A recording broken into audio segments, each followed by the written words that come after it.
Accounting standard 15 employ benefits. इसके scope में समझ लो शेयर बेस्ड पेमेंट नहीं आएगा क्योंकि उसका गाइडेंस नोट दिया हुआ है इसीलिए।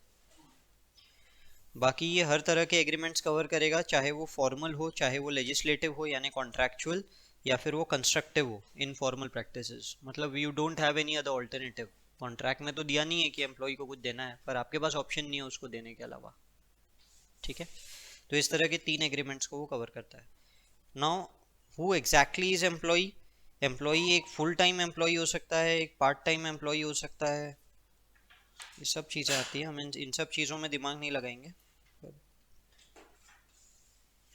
एम्प्लॉयज़ को दिए हुए पैसे या एम्प्लॉय के बिहाफ में उसके स्पाउस, चिल्ड्रन, अदर डिपेंडेंट्स और may be settled by payments made either directly to the employ और टू हिज डिपेंडेंट्स और टू एनी ट्रस्ट और इंश्योरेंस कंपनी, यानी एम्प्लॉय बेनिफिट्स वगैरह सब इसमें आ गए।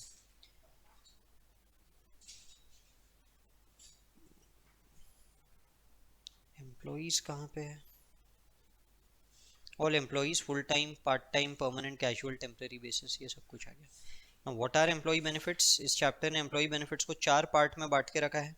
पहला है शॉर्ट टर्म एम्प्लॉय बेनिफिट, यानी वो जो रिपोर्टिंग डेट से 12 महीने के अंदर अंदर ड्यू बनता है। नहीं, रिपोर्टिंग डेट नहीं, सर्विस मिलने के 12 महीने के अंदर अंदर ड्यू बनता है। ठीक है, यानी आपने कोई सर्विस दी, उसके बाद अगर 12 महीने में पैसा मिल रहा है तो शॉर्ट टर्म एम्प्लॉय बेनिफिट, 12 महीने के अंदर नहीं मिल रहा है तो लॉन्ग टर्म एम्प्लॉय बेनिफिट। ठीक है, which fall due within 12 months after the end of the period in which the employee renders the service, service मिलने के बाद। ठीक है, रिपोर्टिंग डेट वाला कॉन्सेप्ट नहीं है यहाँ पे। उसके बाद होता है other long term employ benefit, यानी जो 12 महीने के अंदर ड्यू नहीं होंगे वो other long term employ benefit. तीसरा होता है पोस्ट एम्प्लॉयमेंट बेनिफिट, रिटायर हो रहे हो इसीलिए मिल रहा है। अब कुछ चीज़ें लॉन्ग टर्म एम्प्लॉय बेनिफिट होती है जो आपने कोई बेनिफिट दिया जिसका पेमेंट हम रिटायरमेंट में देंगे, ऐसा भी होता है। They are known as other long term employ benefit. जैसे कि सपोज करो आप छुट्टी नहीं लेते हो तो हम आपको पैसे देंगे, तो आपने छुट्टी नहीं लिया, अब इस बात का पैसा देना है। ठीक है, तो ये जो पैसा देने की बात हो रही है ना, इसको हम लोग बोलेंगे post other long term employ benefit. समझे? बट सपोज करो रिटायरमेंट पे दे रहे हैं पैसा, अब बोलो क्या ये पोस्ट एम्प्लॉयमेंट बेनिफिट हो गया? हाँ बोल रहे, नहीं बोल रहे मैडम? नहीं, आप ये कभी मत देखो कि पैसा कब मिल रहा है, आप ये देखो पैसा क्यों मिल रहा है। जैसे ग्रेचुइटी क्यों मिलता है? रिटायर हो रहे हो, दैट इज रिटायरमेंट बेनिफिट। पर ये लीव वेजेस क्यों मिल रही है? छुट्टी नहीं लिया इसीलिए। इसका रिटायरमेंट से क्या लेना देना, वो तो सिर्फ कंडीशन लगा दी कि रिटायरमेंट पे पैसा देंगे। सपोज रिटायरमेंट के पहले जॉब छोड़ दिया तो क्या पैसा नहीं मिलेगा?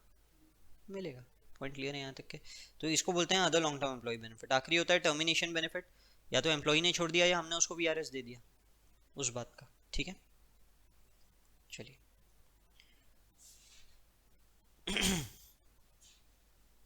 हम इसमें मेन कंटेक्स्ट की बात करेंगे। पेज नंबर 315.3 पे आइए। 15.3 है ना, recognition and measurement. Short term employ benefit की अकाउंटिंग आप कैसे करोगे? अगर सपोज करो कि एम्प्लॉय ने सर्विस दी और आपने पैसा दे दिया तो एक्सपेंस बुक कर देना। ठीक है, एम्प्लॉय ने सर्विस दी और पैसा बाद में दोगे तो आप लाइबिलिटी बुक कर दोगे। ठीक है, अगर एम्प्लॉय ने सर्विस दिया है उसके पहले ही आपने पेमेंट दे दिया, प्रीपेड बुक कर देंगे। आप जो भी बुक कर रहे हो वो अमाउंट अनडिस्काउंटेड रहेगा, इसीलिए क्योंकि अब लॉन्ग टर्म और पोस्ट एम्प्लॉयमेंट डिस्काउंटेड बुक होगा। क्लियर? लॉन्ग टर्म और पोस्ट एम्प्लॉयमेंट डिस्काउंटेड बुक होगा, इसलिए यहाँ वर्ड अनडिस्काउंटेड यूज हुआ है। 12 महीने के अंदर है ना, इसको क्या डिस्काउंट करोगे? ऊपर का डिस्काउंट करेंगे। ठीक है, शॉर्ट टर्म एम्प्लॉय बेनिफिट में जो मेन है जो आपको पढ़ना है वो है कंपेंसेटेड एब्सेंसेस। छुट्टियां जो आपको दी जाती है अगर आप नहीं लेते हो तो क्या होता है। अब ये दो तरह की होती है, अक्यूमुलेटिंग और नॉन अक्यूमुलेटिंग। नॉन अक्यूमुलेटिंग मतलब छुट्टी दी गई थी आपने नहीं ली, लैप्स, कोई आपको उसका एक्स्ट्रा बेनिफिट कंपनी नहीं देने वाली है। ठीक है, इसका कोई अकाउंटिंग ट्रीटमेंट नहीं है। But this is a short term employ benefit, ये ध्यान में रखो, आपको छुट्टी दी जा रही है, ये शॉर्ट टर्म एम्प्लॉय बेनिफिट तो है कि नहीं? समझे? बट छुट्टी के बदले अगर वो छुट्टी लैप्स हो जाती है तो हमें कोई स्पेशल अकाउंटिंग नहीं सीखना। हमें स्पेशल अकाउंटिंग कब सीखना है? जब वो छुट्टी अक्यूमुलेट होती है, मतलब छुट्टी के बदले पैसा मिलता है, वेस्टिंग, वेस्टिंग वर्ड यूज होगा उसके लिए। छुट्टी के बदले छुट्टी मिलेगी, नॉन वेस्टिंग। क्लियर है? चलिए सपोज कीजिए कि इस बार आपको कुछ 30 दिन की छुट्टियां दी गई थी, आपने नहीं ली। कंपनी बोलती है ठीक है आपने छुट्टी नहीं ली, हम आपको पैसा दे देंगे। ये एक्सपेंस इस साल का है या जिस साल पैसा देंगे उस साल का है? इस साल का है। तो पैसा कब दे रहे हो वो मैटर नहीं करता, पॉइंट क्लियर है। खर्चा उस साल बुक किया जाएगा जिस साल सामने वाले ने आपको बेनिफिट दे दिया, एम्प्लॉयर को बेनिफिट दे दिया, समझे। तो वेस्टिंग वही बोलता है एक्सपेंस कर दो, एसेट या लाइबिलिटी दिखा दो, when the service is rendered, जब सर्विस मिली तब, पेमेंट कब करोगे वो मैटर नहीं करता। क्लियर है यहाँ तक। दूसरा वाले में भी वैसा ही कुछ तो बोला गया है, वो वाला कॉन्सेप्ट समझिए, नॉन वेस्टिंग यानी छुट्टी के बदले छुट्टी, ठीक है। छुट्टी के बदले छुट्टी में भी वो यही बोलता है आपको कि एक्सपेंस उसी साल में बुक करो जिस साल में आपने सर्विस दी है। मुझे बताइए, छुट्टी के बदले में पैसा नहीं मिलेगा तो एक्सपेंस कब बुक करना चाहिए? इसका कुछ एक्सपेंस बुक करना भी चाहिए कि नहीं करना चाहिए? आपको क्या लगता है? छुट्टी के बदले छुट्टी दे दी जाएगी आपको, आज छुट्टी मत लो, फ्यूचर में एक्स्ट्रा छुट्टियां दे देंगे, पैसा नहीं काटेंगे। जब आपने छुट्टी नहीं ली तब कोई एक्सपेंस बुक करना चाहिए? नहीं, क्यों? हाँ, छुट्टी के बदले छुट्टी देंगे, पर इस साल आपने कोई छुट्टियां नहीं ली, इसके अगेंस्ट में छुट्टी आपको फ्यूचर में दे देंगे, आज कुछ खर्चा बुक करना चाहिए? नहीं, क्यों? खर्चा है ही नहीं। चलो ठीक है। आपका जॉब पैकेज इनिशियल क्या रहता है, कुछ ध्यान में है क्या? आपका इनिशियल जॉब पैकेज क्या है? नहीं, नागपुर में नहीं सर, 8 लाख नहीं है, एवरेज 6 लाख जाता है, 5.5 पे आ गया है वो, ठीक है। 6 लाख रुपीज़ पर एनम जाता है। कितने दिन काम करना पड़ता है? कितने दिन काम करना पड़ता है? 365 दिन नहीं काम करना पड़ता सर, जॉब में, प्रैक्टिस में नहीं। 52 डेज तो संडे ही हो गए सर। 300 दिन पकड़ लो। आप 300 दिन भी काम नहीं करते, आप लोग 250 दिन ही काम करते हो। नहीं, सैटरडे छोड़ दो, आप छुट्टियां कितनी है इंडिया में, गिनो हॉलीडेज। 15 नहीं है सर, बहुत कम पकड़ रहे हो। प्लस कैजुअल लीव होती है, हर महीने का एक दिन होता है, नहीं हर महीने के 2 दिन, टोटल 25 से 30 दिन रहता है, कंपनी टू कंपनी डिफर करता है। प्लस हॉलीडेज, तो सब मिला के आप लोग सिर्फ 250 दिन काम करते हो, ठीक है। चलो कोई नहीं। कितना हो गया आपका रफली पर डे पैकेज?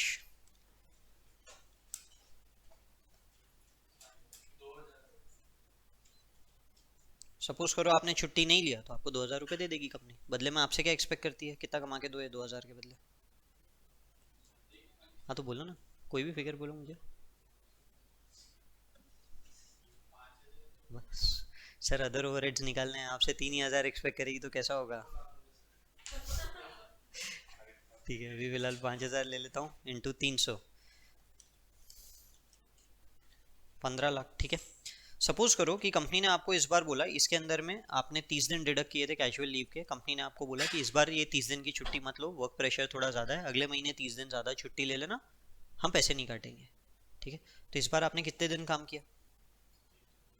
330, 30 दिन बोला बस सर, ठीक है। तो आपको पैसे तो उतने ही मिले, 6 लाख, कोई दिक्कत नहीं है, पर कंपनी ने कितना कमाया? बोलो ना, बोलो।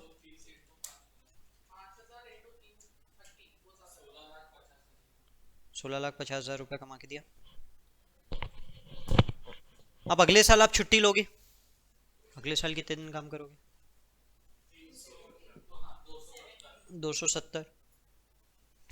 तो कंपनी पैसा कितना कमाएगी? आपको तो 6 लाख मिले,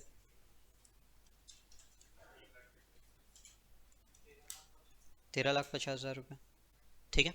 अब ये इन्फॉर्मेशन दो शेयर होल्डर को, स्टेक होल्डर को, क्या लगेगा? ये उसको थोड़ी मालूम है कि आपने छुट्टी कितनी ली कितनी नहीं ली, सॉरी ये डेज। उसको ये पता है आपको 6 लाख दिया लास्ट ईयर, आपने 16.5 लाख रुपए कमा के दिए, इस साल आपको 6 लाख दिए, आपने 13.5 लाख रुपए कमा के दिए, आपकी तो एफिशिएंसी कम हो गई, आपको निकाल देना चाहिए कंपनी से। पॉइंट समझा कि नहीं समझा? क्या ये ट्रू एंड फेयर व्यू है? नहीं। सोचिए, देखो 16,50 क्यों कमाया? क्योंकि आपने 30 दिन एक्स्ट्रा काम किया, तो आपका 30 दिन का खर्चा बेसिकली है 2000 के हिसाब से 60,000, ठीक है। तो मैं यहाँ पे 60 ऐड कर देता हूँ, मिलेगा आपको 6 लाख, मैं कंपनी के पॉइंट से बोल रहा हूँ, 6,60,000 के बदले 16,50,000। अरे अगले साल आपको 60,000 रुपये एक्स्ट्रा क्यों दिए जा रहे हैं? कटने चाहिए थे ना 2,000 रुपये पर डे के हिसाब से, क्यों नहीं कटे? क्योंकि पिछले बार आपने एक्स्ट्रा काम किया है। क्लियर है यहाँ तक के? तो इस बार अगर मैं 5.4 दिखाऊं तो ये बराबर मैच होता है ना, 5.4 के अगेंस्ट में आप 13.5 कमा के देते हो, और 6.6 के अगेंस्ट आप 16.5 कमा के देते हो, बराबर दिख रहा है, अभी कोई दिक्कत वाली बात नहीं है। क्लियर है यहाँ तक के? इसीलिए ये बोलता है कि एक्सपेंस को भी इमीडिएटली बुक कर देना चाहिए। मतलब अब मैं एंट्री क्या पास करूंगा, सैलरी डेबिट 6,60,000 टू कैश, आपको 6 लाख मिल रहा है, आपको कुछ फर्क नहीं पड़ा, इनकम टैक्स को भी कोई फर्क नहीं पड़ा इससे, to outstanding salary 60,000। Next year आपको 6 लाख मिलेंगे, आउटस्टैंडिंग सैलरी डेबिट, सैलरी में से 5,40,000 दिखाऊंगा, टू कैश 6 लाख। क्लियर है यहाँ तक के? ये अकाउंटिंग ट्रीटमेंट यहाँ पे आपको सीखना है, ठीक है। बट यहाँ पे जो वर्ड्स यूज हुए हैं अगर आप पढ़ोगे तो वहां पे एक और वर्ड है probability.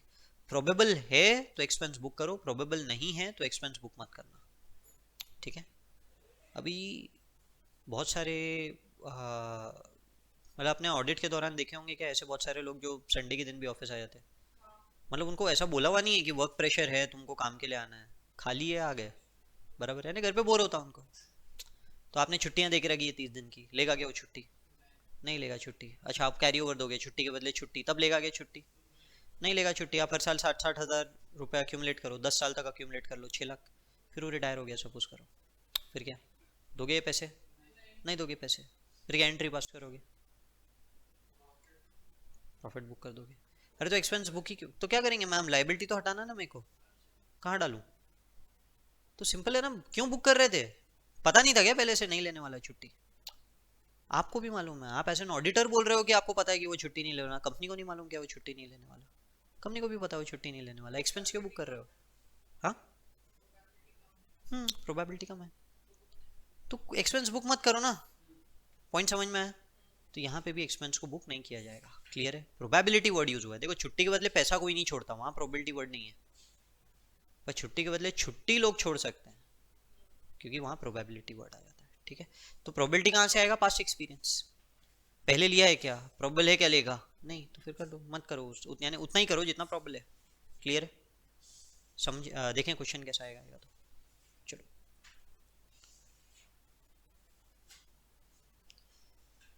Page number 6, question number 15.6। वैसे देखो एग्जाम में क्वेश्चन आएगा तो 15.5 पे जैसा आएगा, सिमिलर पैटर्न में है, बहुत सारे मल्टीपल एम्प्लॉइज है इसीलिए मैं ये वाला करवा रहा हूँ।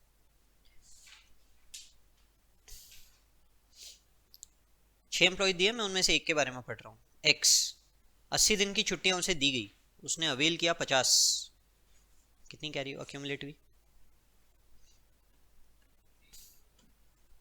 30। 30 में से 20 वेस्टिंग है, क्या मतलब? हाँ हाँ, 20 का पैसा देंगे, 5 अनवेस्टेड है, क्या मतलब? छुट्टी के बदले छुट्टी देंगे, ठीक है ना, और बचे 5 और, वो क्या? नॉन अक्यूमुलेटिंग, वो वेस्ट हो गया, उसके अकाउंटिंग के लिए सोचो भी मत। प्रोबेबिलिटी दी है 0.9, कभी भी जब प्रोबेबिलिटी दी है ना तो सिर्फ आप अनवेस्टेड के बारे में सोचो, वेस्टेड तो सोचो ही मत आप। पॉइंट समझ गए?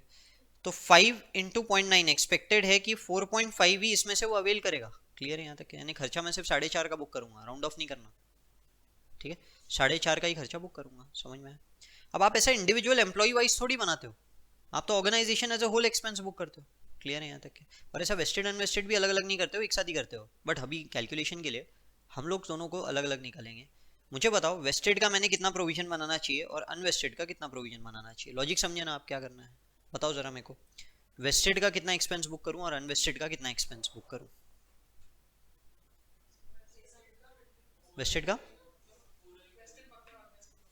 अनवेस्टेड मतलब छुट्टी के बदले पैसा, हाँ, नहीं सॉरी सॉरी, वेस्टेड मतलब छुट्टी के बदले पैसा, अनवेस्टेड मतलब छुट्टी के बदले छुट्टी। अनवेस्टेड में प्रोबेबिलिटी लगी, वेस्टेड में प्रोबेबिलिटी नहीं लगी क्योंकि पैसा ही देना है। वेस्टेड में 100%। बताओ ना, वहाँ दिया आपको सैलरी पर डे 1000, बताओ।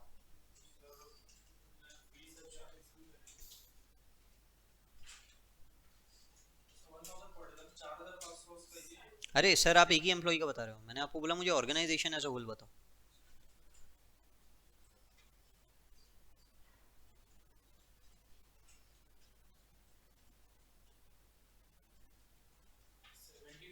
वेस्टेड 74 वेस्टेड का, करेक्ट।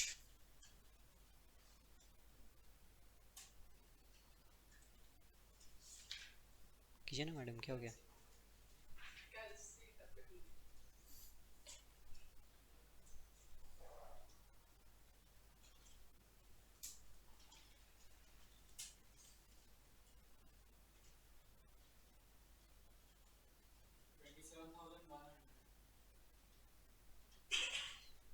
27,100 करेक्ट।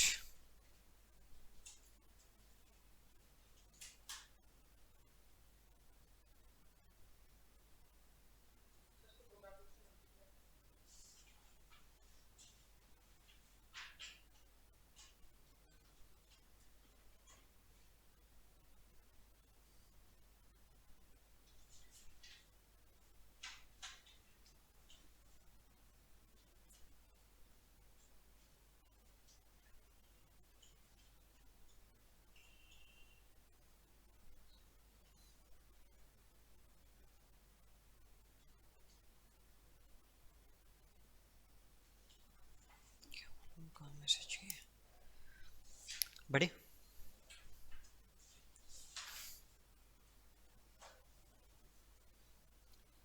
चलिए profit sharing and bonus plan पे आ जाइए। दूसरा पार्ट, बोनस अपने यहाँ पे कब देते हैं इंडिया में?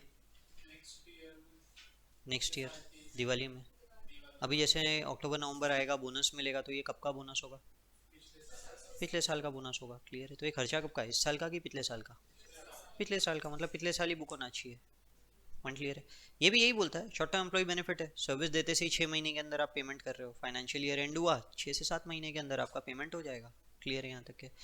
तो वो बोलता है ऐसे में भी आप एक्सपेंस बुक कीजिए, इमीडिएटली बुक कीजिए अगर आप प्रोबेबल है कि देने वाले हो, बोनस तो देना ही पड़ेगा। एंड रिलायबल एस्टिमेट कर सकते हो, आइडिया है कि कितना पैसा बोनस में जाने वाला है।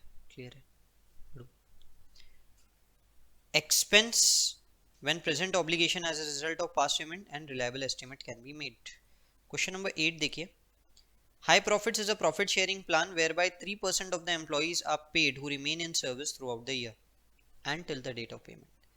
Since such scheme is also extended to contracted employees up till now, high profit were debiting the expense in the year of payment. क्या ये ट्रीटमेंट करेक्ट है? नहीं। ठीक है, next page 15.9. There are 11 employees whom receive a bonus of rupees 15,000 for their service in a calendar year, provided they continue to be on the payroll of the entity up to June 2006. Assuming one employee will leave by June 2006, how should the liability be measured? आपको 15,000 का balance bonus देना है for calendar year 2005। Calendar year 2005, बोलो क्या करेंगे?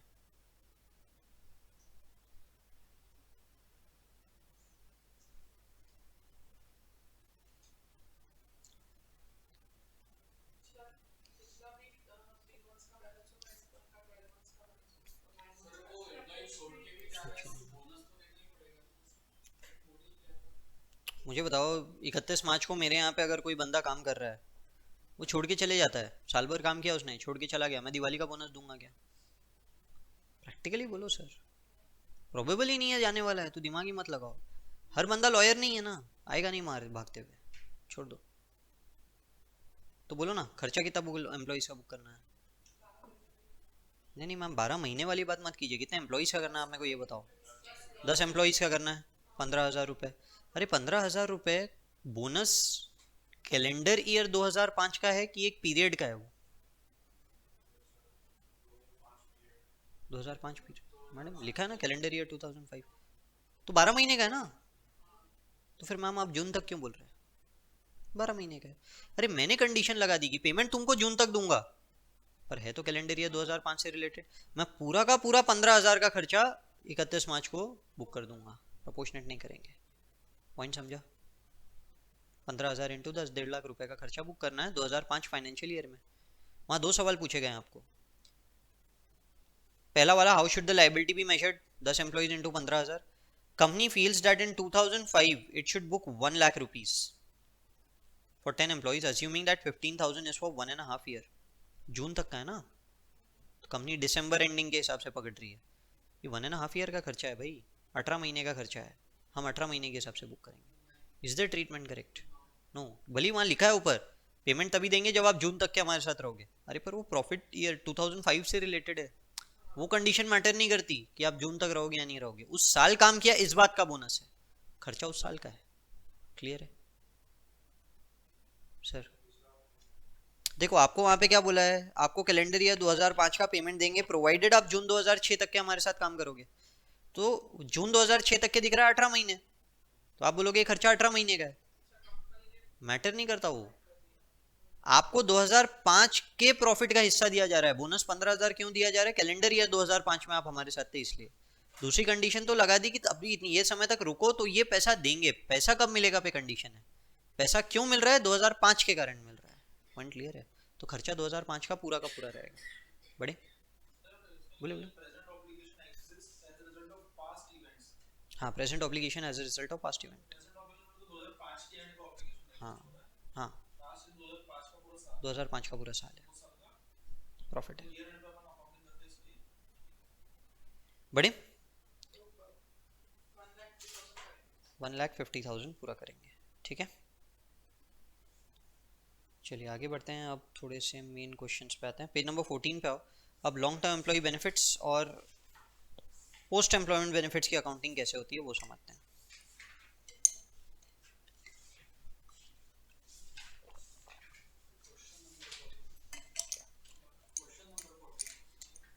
Question number 14, page number भी 14 ही है ना? नहीं क्या?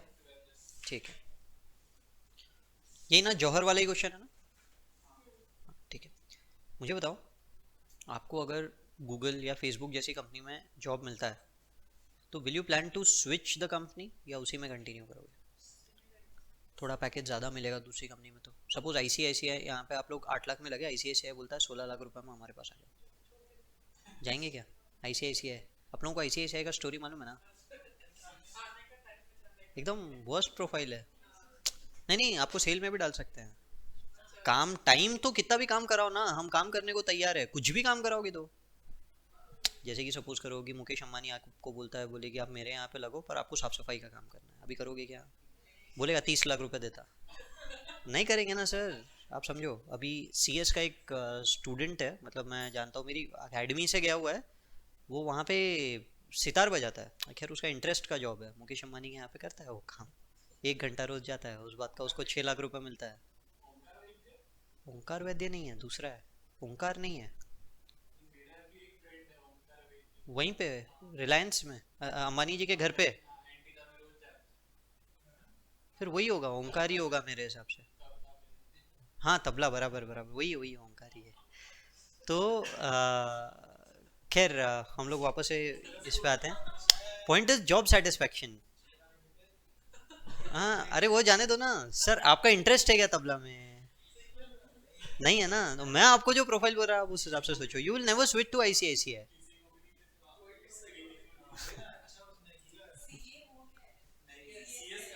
CS है, CS हो गया ना उसका? नहीं हुआ क्या?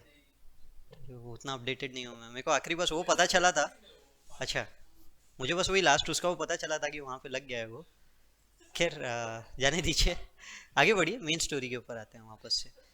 तो पॉइंट इज जॉब सेटिस्फैक्शन, ठीक है ना। अब होता क्या है, आप एक ही कंपनी के अंदर में बहुत साल तक के काम करो। सपोज करो you join at the age of 25 and you are retiring at the age of 65, ठीक है ना। कितने साल काम कर लिया आपने उस कंपनी में? 40 साल काम कर लिया। अब ग्रेचुइटी देगी कंपनी आपको, बचा हुआ 65 के आगे के लिए। तो ग्रेचुइटी वो क्या होता है, तो final drawn salary for each year of service. सही बोल रहा हूँ ना मैं? वो for each year of service वो जो बोल रहा है, मुझे बताओ ग्रेचुइटी आपका खर्चा कब का है? वो जब रिटायर हुए आप, वो साल का खर्चा है, या जितने साल आपने कंपनी में काम किया उतने सालों का खर्चा है? सोचो ना, बाद में तो आपसे कोई बेनिफिट ही नहीं है कंपनी को। तो आप जितने साल काम कर रहे हो, कंपनी को तो पहले दिन से पता है ना कि फ्यूचर में पे करने का है। पॉइंट क्लियर है? तो ग्रेचुइटी का खर्चा तो आप जितने साल काम कर रहे हो उस साल हर साल बुक करना चाहिए। पॉइंट समझा? यही लॉन्ग टर्म एम्प्लॉय बेनिफिट आपको बोलता है कि एक तरह से एक लॉन्ग टर्म एम्प्लॉय बेनिफिट है। अब इसके अंदर में एक मेथड बोला हुआ है, projected unit credit method, PUCM करके मेथड है। नाम वगैरह पे दिमाग मत लगाना, एग्जाम में लिखा हुआ भी आ गया, डजेंट मैटर, मेथड एक ही है अकाउंटिंग करने का। अब पॉइंट क्या है, in this method they have assumed कि पूरे 40 साल इक्वल सर्विस मिलेगी, या जितने भी साल रहेगा, एक्सपेक्टेशन जितने भी साल का है पूरे साल इक्वल सर्विस मिलेगी, ठीक है। हाँ सर, हाँ प्रमोशन वमोशन तो मॉनिटरी है ना, बाकी सर्विस इक्वल मिलेगी आपसे, ठीक है। तो आपकी तरफ से मिलने वाली इक्वल सर्विस है, तो हर साल एक्सपेंस भी इक्वल बुक होना चाहिए। कोई साल कम कोई साल ज़्यादा ऐसा नहीं होना चाहिए। पॉइंट क्लियर है? ये समझा क्या बस सर? बढ़ूँ आगे? अब इसके बदले में हम आपको पेमेंट क्या दे रहे हैं? Last drawn salary. अब लास्ट ड्रॉन सैलरी तो पता नहीं, तो आज एस्टिमेट करना पड़ेगा। ये एस्टिमेट कौन करता है? एक्चुअरी करके एक बंदा रहता है, वो करता है। आपका ड्यूटी नहीं है। कंपनी जब भी अपना रिपोर्ट बनाती है तो आप उसको बोल देते हो मेरे को एक्चुअरी की रिपोर्ट दे। अब अकाउंटिंग स्टैंडर्ड्स के हिसाब से कंपलसरी नहीं है मेरे को एक्चुअरी का ही रिपोर्ट चाहिए, ठीक है, मैंने है इसमें, बट वो मिनिमम ऐसा बोला कि 5 साल के अंदर आप एक रिपोर्ट भी लाके दे दो तो चलेगा, वैसा है। बट जब आप इंडियन अकाउंटिंग स्टैंडर्ड पे जाते हो, आप बड़े कॉर्पोरेट्स की बात करो, छोटे लोगों को तो AS15 आप लगाओगे भी नहीं, यानी ये वाला पार्ट नहीं लगाओगे, ठीक है। बड़े लोगों की जब आप बात करते हो तो इंडियन अकाउंटिंग स्टैंडर्ड लगाओगे, वहाँ तो एक्चुअरी की रिपोर्ट चाहिए ही, ऐसा हो जाता है। यानी या तो आप प्रोफेशनल एक्चुअरी से लो, या जहाँ आपका एम्प्लॉय बेनिफिट प्लान चल रहा है वहाँ से लो, उसके ऊपर हम बाद में आएंगे एम्प्लॉय बेनिफिट प्लान पे। तो वो एक्चुअली आपको क्या कैलकुलेट करता है, ये कैलकुलेशन यहाँ पे है ताकि आपको एक आइडिया रहे कि एक्चुअली कर क्या रहा है। एक्चुअली ये डिटरमाइन करने की कोशिश करेगा कि लास्ट ऑन सैलरी क्या होगी, ठीक है। आपको भी एग्जाम में निकालना पड़ेगा भाई लास्ट ऑन सैलरी क्या रहेगी उस बंदे की। वो last on salary for each year of service 40 साल, टोटल इतना एम्प्लॉय बेनिफिट। अब मुझे हर साल का खर्चा कितना बुक करना है, वो लास्ट ऑन सैलरी अगर 40 साल का खर्चा है तो इस साल का खर्चा वो 1 साल का लास्ट ऑन सैलरी हुआ। पॉइंट समझा ना मैडम? बढ़ूँ आगे, तो वो 1 साल का खर्चा मैं आज बुक करूंगा। क्लियर? सपोज करो आपकी लास्ट ऑन सैलरी 1 करोड़ रहेगी, तो और सपोज करो एम्प्लॉय बेनिफिट 10% मिलने वाला है, तो 1 करोड़ का 10% 10 लाख रुपए है। मैं 10 लाख रुपए आज ही खर्चा बुक कर दूंगा आपके बिहाफ में। 1 साल का बोला ना मैम, सपोज आपकी लास्ट ऑन सैलरी 1 करोड़ है, 10% बेनिफिट दूंगा for each year of service, तो 10% 10 लाख इंटू 40 4 करोड़ हो गया। इस साल का 10 लाख हुआ ना, तो मैं 10 लाख रुपए का खर्चा बुक करूंगा, समझ गए? पर ये पैसा कब दूंगा? अच्छा मुझे बताओ ये खर्चा कब बुक करूंगा, बिगिनिंग ऑफ द ईयर या end of the year? End of the year, क्योंकि सर्विस तो मिलने दो। अब सर्विस मिल गई, अब ये पैसा देना कब है?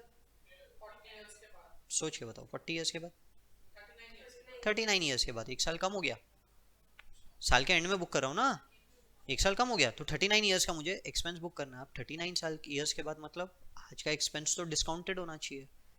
आज का खर्चा है ही नहीं 10 लाख, आज का खर्चा तो उसकी प्रेजेंट वैल्यू है। डिस्काउंट नहीं होना चाहिए, अनडिस्काउंट होना चाहिए। उसका अपोजिट तो अनडिस्काउंट हो गया ना, कंपाउंडिंग हो गया। पर कंपाउंडिंग कैसे होगा मैम? 40 साल बाद मेरे को उस बंदे को 10 लाख देना है, आज उसकी वैल्यू 10 लाख से ज्यादा है कि 10 से कम है? कम है ना, तो डिस्काउंट करना पड़ेगा। समझे आप लोग? तो डिस्काउंटेड वैल्यू कैसे निकालेंगे वो ये बताता है, वो बोलता है कि आप गवर्नमेंट का जो भी बॉन्ड रेट है उसके बेसिस पे डिस्काउंट कर दो, ठीक है। तो देखो उसी से रिलेटेड एक क्वेश्चन है, डिस्काउंटिंग वगैरह करके हम पूरा कैलकुलेट करेंगे। बहुत फ्रीक्वेंटली पूछा जाता है, question number 14। An employee Johar has joined the company in the year 2015. The annual emoluments of Johar is 1490 to 10। आज उसकी सैलरी कितनी है? Company also has a policy of giving lump sum payment of 25% of last drawn salary for each year of service। ये हो गया employ benefit. Salary of Johar is expected to grow 10% per annum. Inducted Johar in the beginning of the year and expected that he will serve 5 years. What is the amount the company should charge to PNL every year? तो सबसे पहले आपको मुझे बताना है final Tron salary इसकी क्या होगी। हर साल 10% बढ़ने वाली है, कितने साल कंपाउंड करोगे? 5 साल। ये ध्यान रखना, एग्जाम में कंफ्यूजन क्या होता है मैं बताता हूँ। आप बोलोगे सर ये तो करंट ईयर की सैलरी है, तो 4 ही बार बढ़ेगी ना। अरे आप तो 5वें साल के बाद दोगे ये पैसा, 6वें साल में, समझे? कंपाउंडिंग 5 ईयर्स ही होगी। ये कभी मत सोचना कि कंपाउंडिंग 5 से कम या 5 से ज़्यादा होगी, जितने साल वहाँ लिखे हैं उतने साल कंपाउंड करना है, ठीक है। 24 लाख।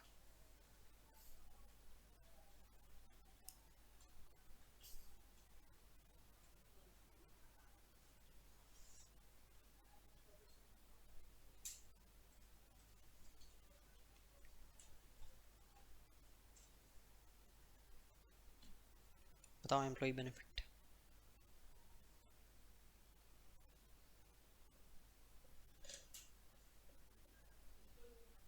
बताओ ना क्या बेनिफिट दे रहे, क्या दिया है वहाँ पे, क्या बेनिफिट दोगे?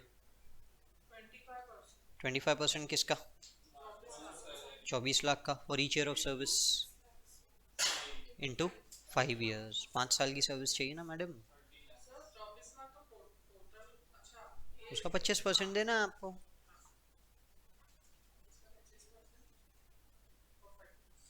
बराबर।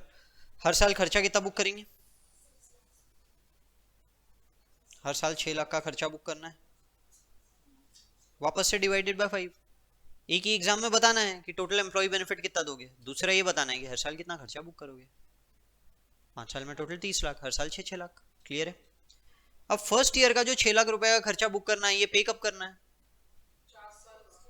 4 साल बाद। तो मैं इसको प्रेजेंट वैल्यू निकालूंगा, वहां पे आपको डिस्काउंट रेट दिया है, ध्यान रखना। एक दिया रहता है सैलरी का रेट, एक दिया रहता है डिस्काउंट रेट। अब डिस्काउंट रेट यूज करना, समझे? क्यों करेंगे सर, पेमेंट कब दोगे? नहीं ना, ये 4 साल है, 4 साल बाद। क्या रेट दिया है आपको? पीवी फैक्टर भी दिया है एग्जाम में। जब पीवी फैक्टर्स दिए रहते हैं, आदत डालो, आप वही वैल्यू लिखोगे, वही पीवी फैक्टर यूज करोगे, कैलकुलेटर वाला नहीं लेना। फिर वो एक बार आप लोगों को अगर ध्यान में होगा, पेपर में 1 रुपए का भी इधर ऊपर नीचे है ना, जीरो दे देगा एग्जामिनर। मैं पुराने ट्रेंड पे चल रहा हूँ, रेवोल्यूशन छोड़ दो अभी आप। ठीक है, एग्जामिनर क्या आंसर है, 1 रुपए का डिफरेंस है, वो जीरो दे देगा। पीवी फैक्टर दिया है तो सीधी बात है, टैली करवाएगा। आज थोड़ी आया मैम, लास्ट अटेम्प्ट का था। हाँ, वो वीडियो तो अभी बताया मुझे। ठीक है, कितना दिया हुआ है वहाँ पीवी फैक्टर? वहाँ दिया है 735। अब दूसरे साल में पीवी कितने साल लोगे, अब बताओ? 3 साल। 8%। तीसरे साल 2 साल, अगले साल 1 साल, और आखिरी साल में सवाल ही नहीं उठता। दूसरा वाला पीवी फैक्टर इसका मतलब कितना लूँ?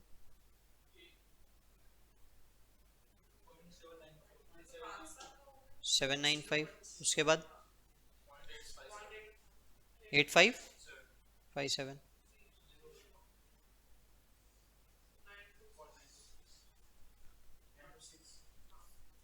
अब आदत डाल लो, असेंडिंग ऑर्डर में होता है।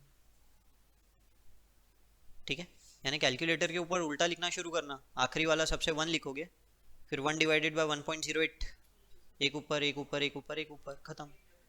समझ गए? यानी सिर्फ शॉर्टकट्स बता रहा हूँ, एग्जाम में टाइम बचेगा। बताओ कितनी कितना है?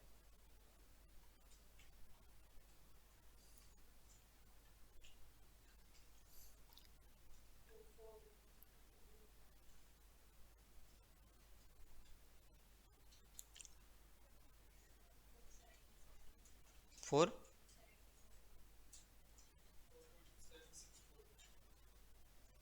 अरे ऐसा कैसे हो सकता? इसके अगले साल तो ज़्यादा आएगा ना मैम, वहाँ दिए हुए फिगर ही यूज़ करना। 476 400 ही तो लिखा। अच्छा अच्छा अच्छा अच्छा, ठीक है।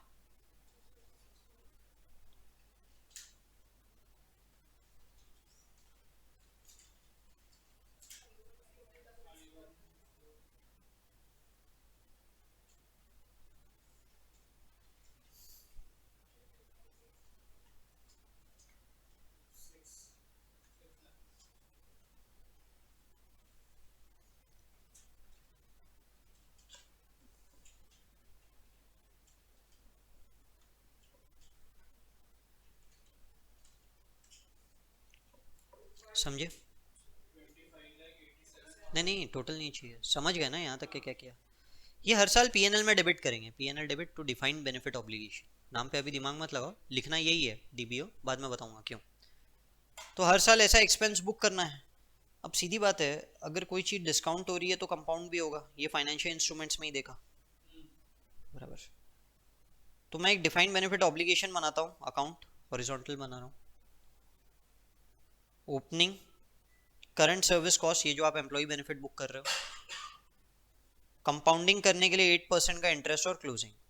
पहले साल 4,41,000 का एक्सपेंस बुक किया, बिगनिंग ऑफ द ईयर या एंड ऑफ द ईयर?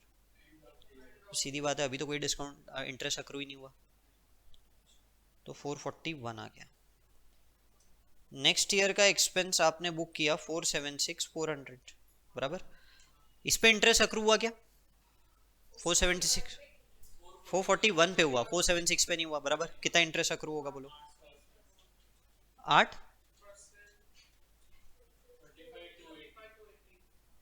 ठीक है, पे तो कुछ नहीं किया, तो तीनों ऐड हो जाएगा, सीधी बात है। ऐसे ये टोटल एंड तक 30 लाख हो जाएगा और फाइनली आप पे कर दोगे। क्लियर है यहाँ तक के? कैलकुलेशंस करो और वहां पे आंसर मैच करते हुए चलो आपका कैलकुलेशन मैच हो रहा है क्या। एक शॉर्टकट और याद रखो, इंटरेस्ट आप हमेशा ओपनिंग पे लोगे, हमेशा हर साल के ओपनिंग पे ही इंटरेस्ट लेना है, समझे? बस ये दो बातें याद रखना, असेंडिंग ऑर्डर में लिखना और इंटरेस्ट ओपनिंग पे लेना। हाँ ठीक है, कैलकुलेशन चेक कर लो और उसी के नीचे एक क्वेश्चन दिया हुआ है वो सॉल्व करके देखो।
करो 15th क्वेश्चन सॉल्व करके देखो।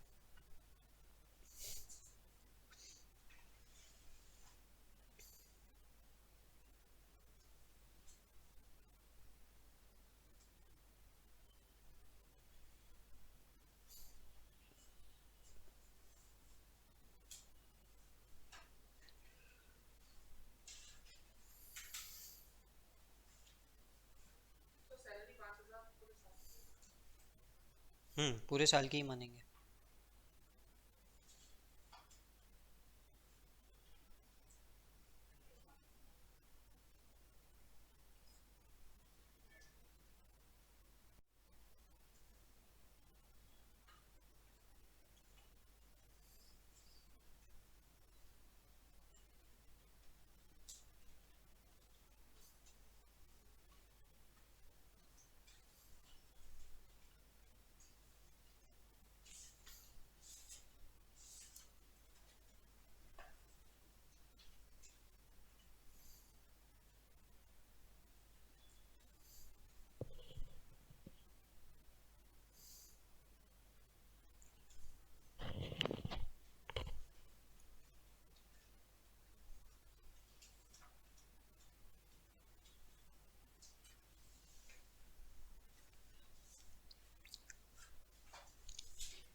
बस यही अभी, इसके बाद अगला कॉन्सेप्ट शुरू करेंगे।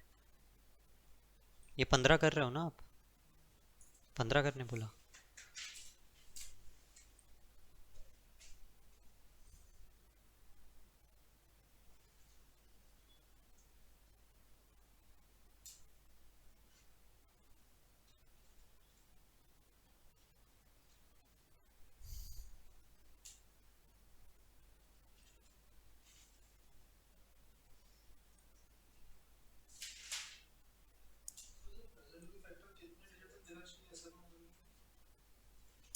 3 पीवी फैक्टर ना, इंस्टीट्यूट अभी 3 का एवरेज मेंटेन कर रही है।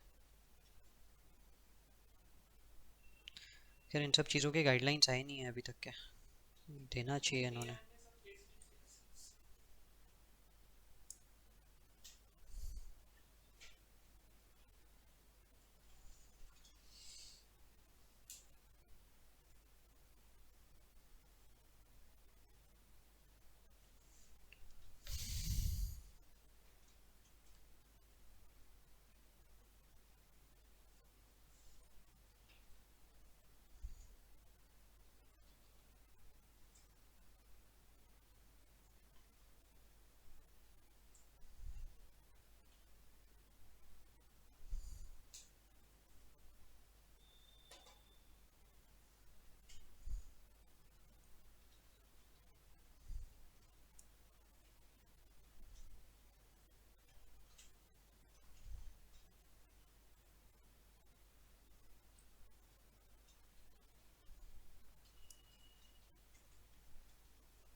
To two one three point कुछ तो भी आया था ना। ठीक है, 2215 से निकाल दीजिए ना, इतना फर्क नहीं पड़ना चाहिए उसके लिए।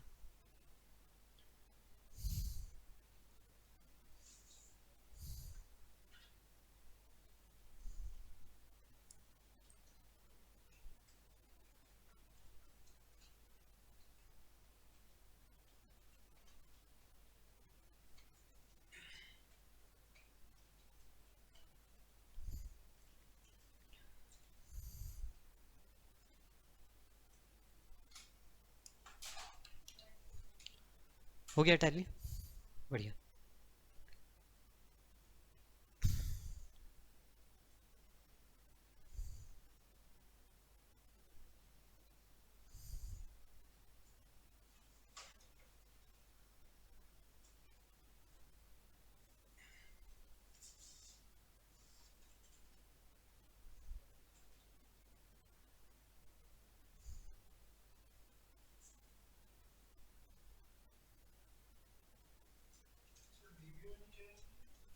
Defined benefit obligation account, benefit obligation account.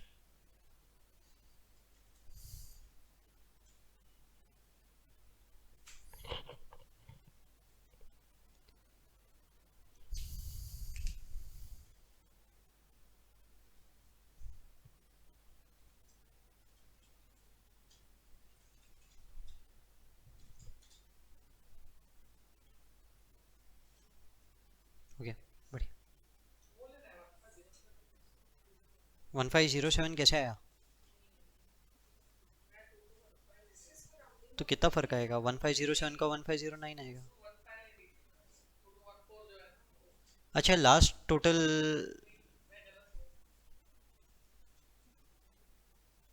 2215 से प्रॉब्लम क्या है? यूज कर सकते हैं ना 2215।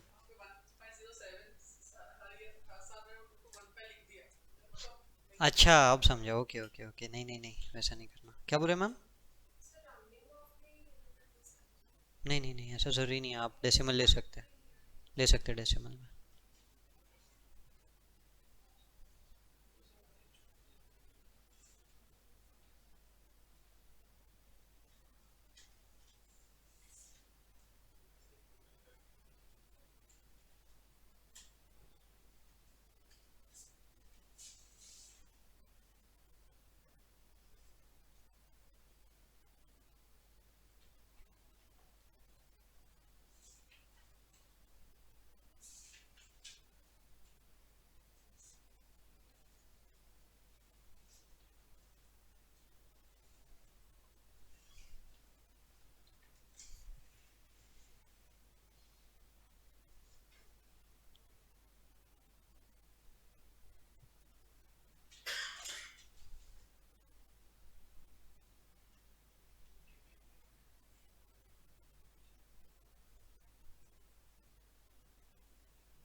बड़े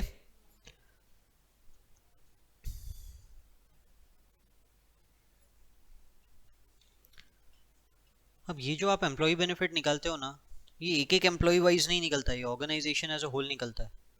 एवरेज रिटायरमेंट वगैरह सब कुछ पूरे एम्प्लॉय के सारे एम्प्लॉयज़ मिला के ऐसा एवरेज बेसिस पे निकलता है। ठीक है। तो एक कंपनी में जैसे इसमें तो फिफ्थ ईयर में सिक्स ईयर में सीधा एम्प्लॉय रिटायर हो रहा है, एक कंपनी में तो हर साल कोई ना कोई रिटायर होता होगा, फिर हर साल कुछ ना कुछ पेमेंट भी होता होगा, बराबर है ना, यानी हर साल ये ऑब्लिगेशन कम भी होता होगा। तो ऐसा अकाउंट बनाने के लिए आया तो किस तरीके से अकाउंट होता है वो देखना पड़ता है। देखो क्वेश्चन नंबर 16 उसी के बारे में बात करता है, उसमें बस एक पॉइंट और हमको देखना है।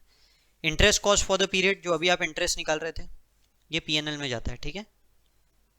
Current and past service cost, current service cost है जो आपने निकाला, पास्ट सर्विस कॉस्ट अगर फ्यूचर में आपने अमेंड कर दिया प्लान को तो उसके कारण हो सकता है कुछ एक्स्ट्रा पे करना पड़े।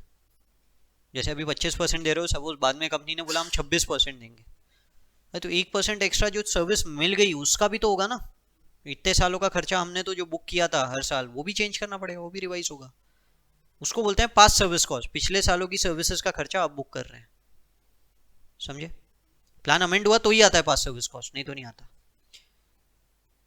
बेनिफिट्स पेड, यानी इस बार ऑब्लिगेशन कितना पे ऑफ कर दिया। ठीक है।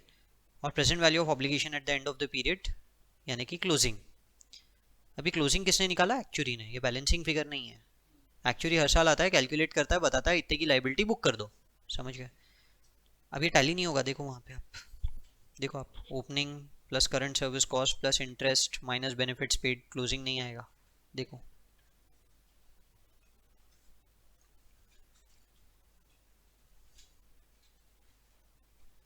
अभी जैसे आप ऊपर अकाउंट बनाए थे सेम ही है ना, ओपनिंग, उसमें आपने इंटरेस्ट और करंट सर्विस कॉस्ट ऐड किया, मैंने सिर्फ एक ही फिगर बताया बेनिफिट पेड, वो माइनस होगा। देखो जरा। ठीक है, 2160 की लाइबिलिटी आ रही है जबकि दिया हुआ 2120। अब हो क्या रहा है, बहुत चीज़ें बदल जाती है, जैसे कि आपने बोला था सैलरी हर साल 10% से बढ़ेगी, अब वो चेंज हो गया तो डिस्काउंट रेट हम लोगों ने सोचा था 8% रहेगा, वो बदल गया तो ये चीज़ें बदलने के कारण क्या होता है, ये जो अमाउंट है ये चेंज हो जाती है। क्लियर है? तो ईयर एंड में एम्प्लॉय है वो एक्चुअली ने बोला कि नहीं नहीं लाइबिलिटी तो 2120 ही है, फेवरेबल रही, तो हो सकता है सैलरी 10% से नहीं बढ़ी, हो सकता है कि आपने जो डिस्काउंट रेट एक्सपेक्ट किया था वो चेंज हो गया। पॉइंट क्लियर है? तो ये जो चेंजेस है इसके कारण आए हुए अफेक्ट को हम बोलते हैं एक्चुरियल गेन या एक्चुरियल लॉस। नाम दिया जाता है एक्चुरियल गेन या एक्चुरियल लॉस। यहाँ लाइबिलिटी बढ़ी कि कम हो गई? कम हो गई, तो आपको तो फायदा हो गया ना, एक्चुरियल गेन हो गया। क्लियर है यहाँ तक है? तो इसे अगर मैं अकाउंट फॉर्मेट में बनाऊं, डिफाइंड बेनिफिट ऑब्लिगेशन अकाउंट, तो लाइबिलिटी तो ओपनिंग होगा जो आपको दिया हुआ था 2000, वैसे ही मैंने interest to defined benefit obligation लिखा 200, बराबर बोल रहा हूँ। P N L debit to employ benefit current and pass service cost 260 दिया ना। बेनिफिट्स जो आपने पे कर दिए इस बार 300, क्लोजिंग आपको दिया हुआ है 2120, अब इसमें है 40 का फर्क, तो ये हो गया आपका एक्चुरियल गेन एक्चुरियल लॉस। यहाँ पे गेन, तो गेन का रूल फिक्स है, डेबिट साइड पे आया मतलब गेन है, क्रेडिट साइड पे आया तो लॉस है, क्योंकि पीएनएल में उल्टा जाएगा ना अफेक्ट, ऐसा याद रखना। समझ गया? तो ये अकाउंट बना लो उसके सामने।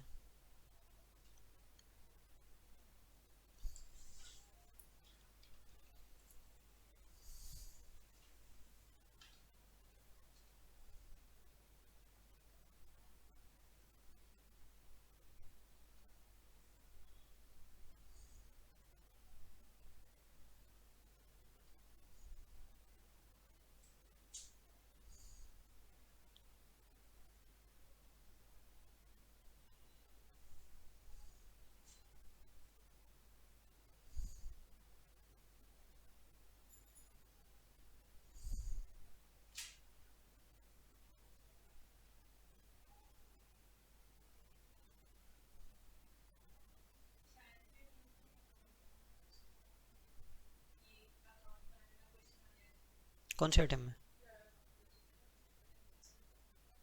जौहर वाला है, ये क्वेश्चन तो मैंने देखा ही नहीं आज तक। नहीं, मैंने वो आया था जौहर वाला क्वेश्चन था, वैसे ही अकाउंट उसी का अकाउंट बनाने के लिए आता है पूरे 6 साल का। आपने जो बनाया वो अकाउंट ही तो बनाया, पूरा 6 साल का जो आपने बनाया वो अकाउंट ही है। तो अकाउंट बनाने आता है तो वैसे ही बनाना पूरा 6 साल का। ये क्वेश्चन तो मैंने आज तक देखा ही नहीं। एसेट वाला आया था इस बार, शायद यही आया था अगला 17 नंबर, एसेट वाला है वो। अभी वो कॉन्सेप्ट स्टार्ट करने के, समझ गया बड़े। अब देखो, आप लोगों ने बोनस एक्ट पढ़ा था, ईएसआईसी पढ़ा था, ग्रेचुइटी एक्ट पढ़ा था। उसमें एक दिया हुआ था ना कि आपको ये पैसा गवर्नमेंट के एक एसबीआई अकाउंट के अंदर में ट्रांसफर करना पड़ेगा, बराबर है। मतलब कि गवर्नमेंट की तरफ से कभी कभी ऑब्लिगेशन होता है कि ये पैसा एक दूसरे अकाउंट में डाल दो, बराबर है। तो हो सकता है कि ये जो भी मैं लाइबिलिटी बोल रहा हूँ, इसका मैं कहीं ना कहीं इन्वेस्टमेंट भी कर रहा हूँ। अब वो इन्वेस्टमेंट दो तरह के होते हैं। एक, मैंने इन्वेस्ट किया, मेरा रिस्क खत्म, मैंने इन्वेस्ट किया, अभी भी रिस्क मेरे ऊपर है। फॉर एग्जांपल प्रोविडेंट फंड, अभी जैसे आप लोगों को प्रोविडेंट फंड को पीपीएफ अकाउंट जो रहता है, employ provident fund EPF account, उसके अंदर डालते हो। जब एम्प्लॉय रिटायर होगा, वो प्रोविडेंट फंड की कुछ भी लाइबिलिटी आपके ऊपर है क्या? नहीं ना, हो गया, वो खत्म हो गया, एम्प्लॉय के साथ में चला गया। और ग्रेचुइटी के लिए भी आप लोग ग्रेचुइटी फंड के अंदर में पैसा डालते हो, वो खत्म होता है क्या? उसमें तो लिखा रहता है फाइनल ड्रॉन सैलरी के ऊपर देना है। अब सपोज करो कि आपने इन्वेस्ट किया 1 लाख और देना है 1.5 लाख, 50,000 कौन देगा अपने जेब से? सपोज करो पीएफ है, 50,000 कौन देगा? सपोज करो ईपीएफ उसका बन रहा है ड्यू 1.5 लाख रुपए एंड में देने का, और आपने अभी तक डिपॉजिट 1 लाख ही किया था, आपको अपने जेब से देना है क्या? अरे क्यों, आपको क्यों देना है अपने जेब से? प्रोविडेंट फंड तो स्टेट बैंक देखते बैठेगा, यानी वो जो भी अकाउंट के अंदर पड़ा है वो देखते बैठेगा, आपको क्या लेना देना? हाँ हाँ, सैलरी नहीं, सैलरी पे डिपेंडेंट है ना, सैलरी के हिसाब से आपने पैसा दे दिया। हाँ, लास्ट सैलरी पे डिपेंडेंट नहीं है ना पीएफ। क्लियर है यहाँ तक? मैं एक रफ आइडिया दे रहा हूँ, देखो ऐसा होता नहीं है पीएफ अकाउंट के अंदर में इंटरेस्ट वगैरह क्रेडिट, वो एक बैंक अकाउंट के जैसा ही रहता है वो। बट रफली सोचो ना, उसको ड्यू बन रहा है 1.5 लाख, आपने दिया सिर्फ 1 ही लाख, अरे 50,000 आपकी जिम्मेदारी नहीं है, आपको सोचना ही नहीं है। अब सपोज वो कंपनी कल बंद हो गई जहाँ पे आपने पीएफ इतने साल डिपॉजिट किया था, आप दोगे क्या अपने जेब से पैसा? नहीं दोगे, आपकी कोई जिम्मेदारी नहीं है, रिस्क ट्रांसफर हो चुकी है। क्लियर है यहाँ तक के? तो मुझे बताओ, ये हर साल हम जो पैसा डालते हैं, मेरे लिए ये एक्सपेंस है, या मैं हर साल ऐसे ही डिटरमाइन करूँ? अभी जैसे आपने जौहर वगैरह के केस में एग्जाम डिटरमाइन करने की कोशिश की, लास्ट ड्रॉन सैलरी क्या होना चाहिए, उसकी प्रेजेंट वैल्यू, लाइबिलिटी क्या रहेगी, हर साल मैं कितना डिपॉजिट कर रहा हूँ वहां पे, सीधी बात है, डिपॉजिट करो भूल जाओ, रिस्क खत्म। समझ गए? इसे बोलते हैं डिफाइंड कॉन्ट्रीब्यूशन प्लान, कॉन्ट्रीब्यूट करो भूल जाओ। क्लियर है यहाँ तक है? रिस्क एंड रिवॉर्ड इस प्लान के साथ ट्रांसफर हो गया। एक टेबल दिया हुआ है कहीं तो भी डिफरेंसेस का, अपन सीधा उसी के ऊपर आते हैं। हम्म, नहीं नहीं, डीबीओ कुछ नहीं, डिफाइंड बेनिफिट प्लान होता है, बेनिफिट प्लान होता है। हाँ रुको ना, आ रहा ना मैं डीबीओ पे, अभी आप उसका टेंशन मत लो। डिफाइंड कंट्रीब्यूशन प्लान देखो पेज नंबर 8 के ऊपर दिया है आपके, इसमें पेज नंबर आगे पीछे होगा। अरे कुछ नहीं पढ़ना है आपको, थियरी पढ़ना ही नहीं है आपको, सिर्फ प्रैक्टिकल क्वेश्चंस पढ़ना है। अरे कुछ नहीं पढ़ना है, बोल रहा हूँ ना मैं, जो क्वेश्चन मार्क करा रहा हूँ बस उतना ही पढ़ना है, बाकी कुछ नहीं पढ़ना है। ये तो मैं दिखा रहा हूँ आपको, ये देखो यहाँ पे ऐसा लिखा है, बाकी और कुछ नहीं। Defined contribution plan, enterprise fee pays a fixed contribution to separate entity periodically, will have no further obligation even if the entity does not have adequate assets to pay the benefits। आपके ऊपर कोई obligation नहीं आएगा। इसका मतलब actuary के calculation में अगर कोई एरर हुआ तो उसकी रिस्क किसके ऊपर? एम्प्लॉयर या investment? Investment entity, investment entity. Employer को क्या फर्क पड़ता है? कोई फर्क ही नहीं पड़ा, अरे रिस्क ही नहीं है उस पर। एक्चुअरी ने गलती की तो एक्चुअरी भी उसका। पॉइंट क्लियर है? आप ध्यान रखो, रिवॉर्ड भी उसका, सिर्फ रिस्क का उसका नहीं है, रिवॉर्ड भी उसका। सपोज उसको ड्यू एम्प्लॉय को 90,000 ही हुआ, 10,000 उसका फायदा। क्लियर है यहाँ तक के? तो ये होता है डिफाइंड कंट्रीब्यूशन प्लान, जिसमें जितना कंट्रीब्यूट किया उतना एक्सपेंस बुक किया जाता है। क्लियर है? तो वहाँ पे वो चीज़ नहीं लिखी है, वो डिफरेंस के नीचे ही लिख दो, contribution made is the expense of the entity. मतलब आगे लिखा हुआ है पर अलग अलग पढ़ोगे उससे अच्छा वहीं पढ़ लो, contribution made is the expense of the entity. अब इसके ऊपर आपको कोई क्वेश्चन नहीं पूछेगा, बहुत इजी कॉन्सेप्ट है। क्या पूछेगा? कितना कंट्रीब्यूशन किया, आपको एक्सपेंस बुक करना है उसी साल का, उसी साल। ऐसे मतलब अगर वो बोल भी रहा है कि इतना पे करना और आपने अगले साल पे किया तो उतनी की लाइबिलिटी बुक होगी, है क्या उसमें? डिफाइंड बेनिफिट प्लान थोड़ा अलग है। अभी सोच के देखो, जैसे कि आपने कोई एजुकेशन लोन लिया, ठीक है, अभी एजुकेशन लोन लिया सीए करने के लिए, तो सीए करने के सपोज करो 5-6 साल बाद आपको पे करना है, बराबर? ऐसा ही कुछ तो रहता है, मॉरेटोरियम पीरियड रहता है। तो आपने जैसे ही सीए बने, आपने सोचा कि जो भी अपन कमा रहे हैं उसका थोड़ा सा एक हिस्सा कहीं तो अपन इन्वेस्ट करके रखते हैं, जिसके अगेंस्ट फ्यूचर में अपन ये एजुकेशन लोन पे कर देंगे। ठीक है, सपोज करो कि 6 लाख रुपए का लोन है और 1 लाख रुपए आपने इस साल साइड करके डाल दिया एक अकाउंट के अंदर में। ठीक है, मुझे बताओ इन्वेस्ट किया है, क्यों? वो एजुकेशन लोन पे करने के लिए। मैं इसे इन्वेस्टमेंट दिखाऊं या वो लायबिलिटी जो मेरे बुक्स में दिख रही है उससे एडजस्ट कर दूं? बोलो, मेरे बुक्स में एजुकेशन लोन दिख रहा है लायबिलिटी साइड। हाँ, मैंने बनाया ही उसके लिए ना, कर सकते क्या? सोचो सोचो, 1 लाख रुपए इन्वेस्ट कर दिया, रिलायंस के शेयर्स खरीद लिया, बोले ये पैसा जिस दिन वो एजुकेशन लोन पे करने आएगा ना उस दिन ये शेयर बेचूंगा और वो पैसे वो रीपे करूंगा। नहीं ना, कर ही नहीं सकते आप, अलग से दिखेगा, इन्वेस्टमेंट दिखेगा। क्लियर है? तो जब वो हो जाएगा फाइनली अपन पे कर देंगे, पर आप बुक्स में क्या दिखा रहे हो? इन्वेस्टमेंट। इसके ऊपर आने वाला इंटरेस्ट या डिविडेंड आपकी इनकम है, और इसमें जो भी पैसा आप डाल रहे हो वो आपका इन्वेस्टमेंट है, एक्सपेंस नहीं है। क्लियर है? और ये जो ऑब्लिगेशन चल रहा है ये तो एज इट इज चल रहा है। एजुकेशन लोन लिया, वो एजुकेशन पे खर्चा किया, वो एक्सपेंस था, उस पे आने वाला इंटरेस्ट आपके लिए एक्सपेंस है। वैसे ही हो गया ना, जैसे आपने एजुकेशन पे खर्चा किया वो यहाँ पे आपके लिए करंट सर्विस कॉस्ट, उसके ऊपर हर साल लगने वाला इंटरेस्ट आपका इंटरेस्ट। क्लियर है यहाँ तक? बढ़िया, आगे। तो आपको अब दो अकाउंटिंग आई, एक आप हर साल लाइबिलिटी बुक कर रहे हो जिसे आप बोलोगे डिफाइंड बेनिफिट ऑब्लिगेशन अकाउंट, और ये पैसा कहीं इन्वेस्ट कर रहे हो उसको आप बोलोगे डिफाइंड प्लान एसेट अकाउंट। दो अकाउंट बनेंगे अब, एक आप इन्वेस्ट कर रहे हो। हाँ, दो अकाउंट बन रहे हैं, एक इन्वेस्टमेंट हो रहा है उसको बोलोगे defined plan asset account, DPA, defined plan asset account. और हर साल आप लाइबिलिटी बुक कर रहे हो उसको बोलेंगे DBO, defined benefit obligation account. ये दोनों किस में आते हैं? डिफाइंड बेनिफिट प्लान में, वे risk and reward is not transferred. समझा? हाँ, वो इसी प्लान के अंदर आ रहा था। दो ही प्लान है और कोई प्लान नहीं। देखो, enterprise may pay contribution to a separate entity, enterprise may carry further obligation, so actuarial assumption is required। तो actuarial gain loss भी आपके ऊपर ही है, एम्प्लॉयर के ऊपर ही है। क्लियर है यहाँ तक? है चलो, अब हम इसी में वो डीपीए की अकाउंटिंग कैसे होती है वो देखते हैं। 17 या तो आप पूरा पैसा कहीं इन्वेस्ट कर रहे हो या उसमें से कुछ पैसा कहीं तो भी इन्वेस्ट कर रहे हो। रिस्क पे तो आप हमेशा ही हो। नहीं नहीं, समझा नहीं क्या? सडनली पे हाँ, लॉ है ना, जैसे ग्रेचुइटी एक्ट में लॉ है पैसा आपको साइड में रखना है, ईएसआईसी में लॉ है, तो लॉ तो है ना। हाँ, अब सपोज करो किसी लाइबिलिटी के लिए लॉ नहीं है, फिर वैसे बड़े। तो ये देखो क्वेश्चन देखो, 17 number question.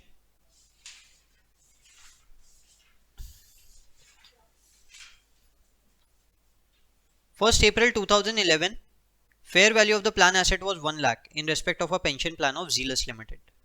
On 30th September, plan paid out benefits of 19,000 and received inward contribution of 49,000। अब बहुत कुछ बता रहा है वो आपको। Beginning of the year 1 lakh रुपए थे, फिर उसने बोला कि इस बार आपने जो बेनिफिट्स पे आउट किए, कोई एम्प्लॉई रिटायर होगा तो पैसा भी तो यहीं से निकालेंगे, 19,000 निकाले, और इस बार का कॉन्ट्रीब्यूशन है 49। ये आपका करंट सर्विस कॉस्ट नहीं है, ये ध्यान रखो, ये इन्वेस्टमेंट है, this is not current service cost. हाँ, फिर वो बोल रहा है इसका क्लोजिंग है 1,50,000, और फिर वो बता रहा है present value of defined benefit obligation is 147,920। DBO का क्लोजिंग दे दिया, वो लाइबिलिटी है, ये इस अकाउंट में नहीं आएगा। ठीक है ना, दोनों अलग अलग अकाउंट मेंटेन हो रहे हैं, ध्यान रखो। Actuarial loss on obligation is 600।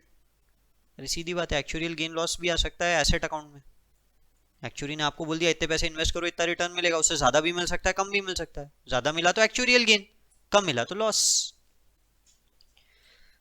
First April, company made following estimates based on the market study.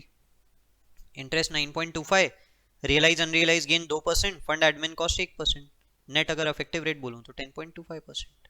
Clear है? बता रहे कितना रिटर्न कमाया, 10.25%, पूरा प्लस माइनस करके दिखा, देखो 9.25 प्लस 2 माइनस 1 वो दिया उसने आपको। ठीक है, यानी कि इस प्लान में आपको रिटर्न मिल रहा है 10.25%।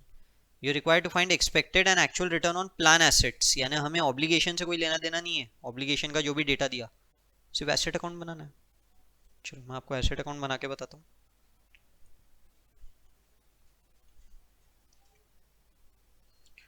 ओपनिंग आपको दिया 1 लाख, फिर इस बार का कंट्रीब्यूशन है 49,000, इस बार के बेनिफिट्स पेड है 19,000 और क्लोजिंग दिया है 1.5 लाख। मतलब मैंने कमाया कितना इस बार? ठीक है, ये हो गया मेरा एक्चुअल इंटरेस्ट। उसने आपको पूछा कि एक्चुअली आपने इस बार कितना कमाया, बराबर। अब मैं आपको बताता हूँ affective interest, expected interest. Expected interest क्या था, रेट दिया है वहां 10.25। अब 1 लाख पे तो 10.25% साल भर ही कमाना था क्योंकि बिगिनिंग ऑफ द ईयर था। अब जो बचा हुआ अमाउंट है 49 मैंने कंट्रीब्यूट किया, 19 मैंने निकाला, सेम डे निकाला। नेट मेरा इन्वेस्टमेंट कितने से बढ़ा? 30,000 पे मैं कमाऊंगा 6 महीने के लिए। अब मैं 10.25 नहीं ले सकता। देखो 10.25 में क्या क्या है,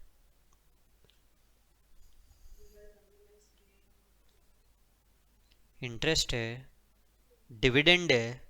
डिविडेंड तो साल में एक ही बार मिलता है। इंटरेस्ट तो अक्रूवल बेसिस पे समझ में आता है, सिंपल इंटरेस्ट ले लूं। डिविडेंड में कैसे सिंपल इंटरेस्ट लूं? इसका मतलब आपको दिया हुआ 10.25 अफेक्टिव इंटरेस्ट, अफेक्टिव रिटर्न, समझे? तो मैंने 6 महीने पहले ये कंट्रीब्यूशन किया 49 और 19, तो इसके ऊपर मैं अफेक्टिवली 6 महीने कमाऊंगा। तो मैं पूरा 10.25 नहीं कमाऊंगा, ये ध्यान रखना। इसके ऊपर अफेक्टिवली सिर्फ 6 महीने की कमाई होगी। मुझे अफेक्टिव रेट चाहिए। आप लोगों को अगर याद होगा एनुअल रेट दिया है और आपको बोलते थे अफेक्टिव 6 मंथली रेट बताओ, सीपीटी वगैरह के क्वेश्चंस। एनुअल रेट दे दिया, एनुअल इतना है तो बताओ 6 मंथली रेट कितना होगा, अगर इंटरेस्ट हर 6 6 महीने में दे रहे हैं तो। ठीक है, हाँ, तो आप क्या करते थे, वो a is equal to p into 1+r⁻t, इसको बाई 2 कर देते थे, इसको इंटू 2 कर देते थे। वही हम यहाँ भी करेंगे। साल भर का आपको दिया है 1.025 मिलता है, यानी कि अगर मैं 1 रुपये इन्वेस्ट करता हूँ तो मेरा आर कितना है, बाई 2 नहीं कर रहा मैं अभी, आर कितना है 6 महीने का रेट, 2 बार इंटरेस्ट मिलेगा, टी 1 साल है ना, तो इंटू 2, ये हो जाएगा 1 रुपये 10 पैसे, बराबर है ना, यही हो गया ना। पढ़ूं, इसका मतलब 1+r हो गया 1.1025 का स्क्वायर रूट, बराबर। निकालो,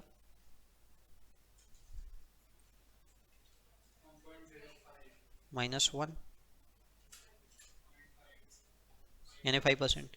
अब ध्यान रखो ये 6 मंथली रेट है, ठीक है। तो मेरा इंटरेस्ट यहाँ पे इंटू 6/12 नहीं होगा, सीधा 5% हो जाएगा। अब वापस इंटू 6/12 कर दोगे तो गड़बड़ हो जाएगी, समझिए। बोलो कितना हो रहा है?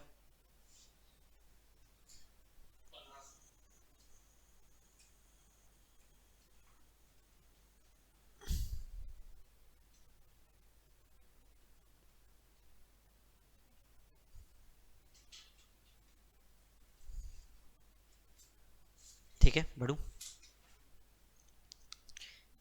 यानी एक्सपेक्टेड था कि मैं 11,750 कमाऊंगा, पर कमा लिया 20,000, 8,250 का फायदा, बराबर लिखा मैंने।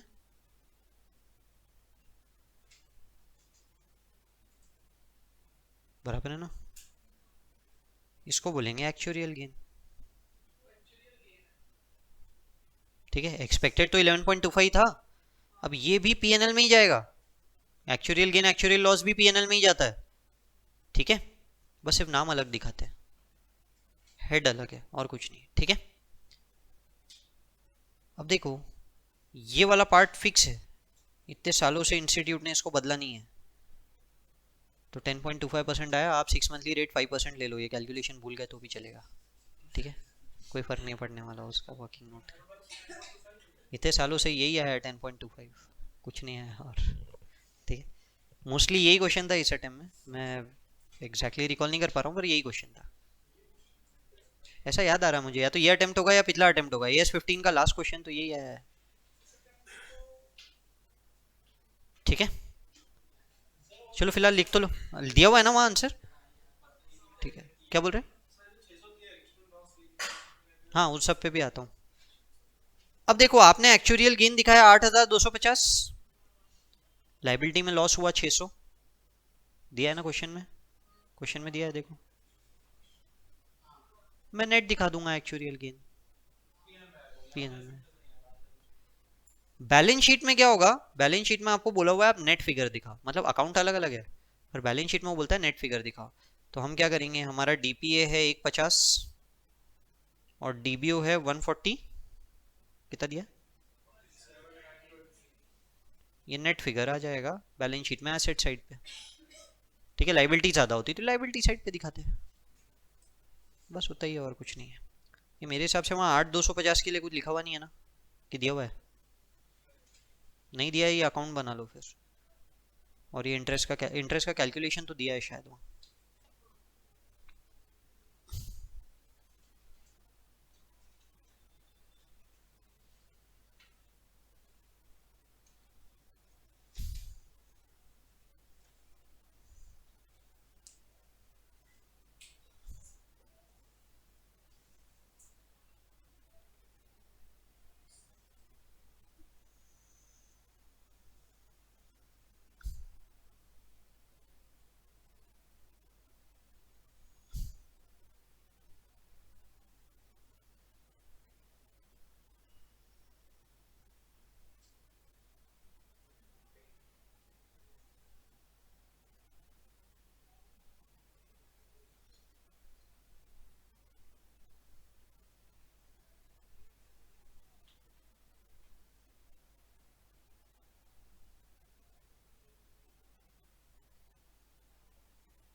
इंटरेस्ट, अच्छा वो वहाँ पे ना एक्चुअल लिखा ना मैंने, एक्चुअल नहीं है, इंटरेस्ट है वो सर। हम जो बुक्स में इंटरेस्ट दिखाएंगे वो 11,750 दिखाएंगे।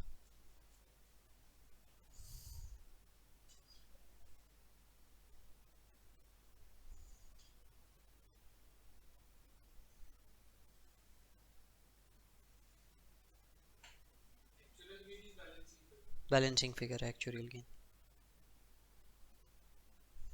क्या हुआ सर, क्या कंफ्यूजन है?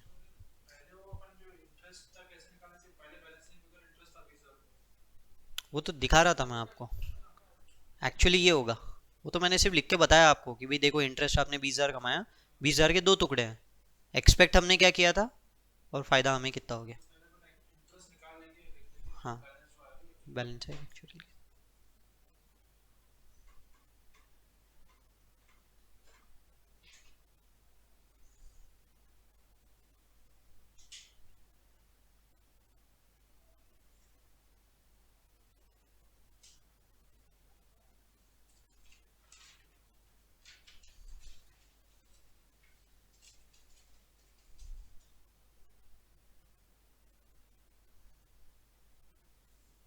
ठीक है,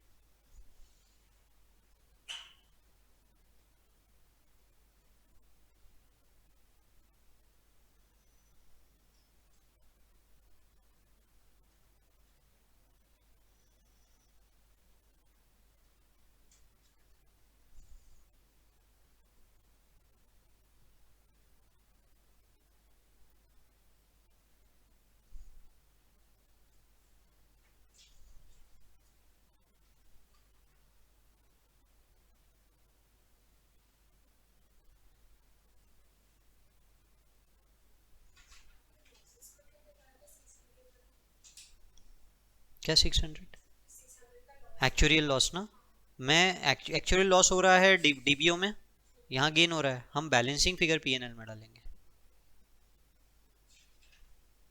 पढ़े, बोलो बोलो बोलो, ठीक है, बड़े, चलो अब देखो एक कुमार के नाम का क्वेश्चन है, कहाँ पे है, ये रहा, पेज नंबर, क्वेश्चन नंबर 21 है, मेरे इसमें 18 है, 16 देखो आपके इसमें page number.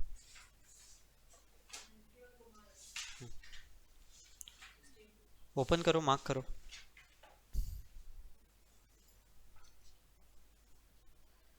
Kumar Limited is an engineering industry. Company received actuarial valuation for the first time for its pension scheme, which revealed a surplus of 6 lakh. it wants to spread the same over the period of 2 years by reducing the annual contribution to 2 lakh instead of 5 lakh. यानी वो profit को reduce करने की बात कर रहा है by reducing annual contribution to 2 lakh. क्या है ये? The company received actuarial valuation for the first time revealed a surplus of 6 lakh. मतलब actuarial gain होगा मेरे हिसाब से, या liability होगी शायद surplus, क्योंकि वो नीचे का पॉइंट क्या बोल रहा है, आप उसको 2 साल में स्प्रेड करना चाहते हो, कंट्रीब्यूशन को आप 2 लाख दिखाना चाहते हो इंस्टेड ऑफ 5 लाख रुपीज. अच्छा वो गेन है, बराबर है, गेन है 5 लाख दिखाना था, 2 लाख दिखाना चाहते हो. Average remaining life of the employees is 6 years. तो ऐसा कर सकते हैं क्या, स्प्रेड कर सकते हैं क्या एक्चुअल गेन एक्चुअल लॉस? नहीं, आपको ईयर्स 15 क्लियरली बोलता है इसी साल दिखाना है, मतलब इसी साल दिखाना है. ठीक है, चलो मार्क करके रखो उसको, फिर मैं एक और क्वेश्चन मार्क कराता हूँ आपको.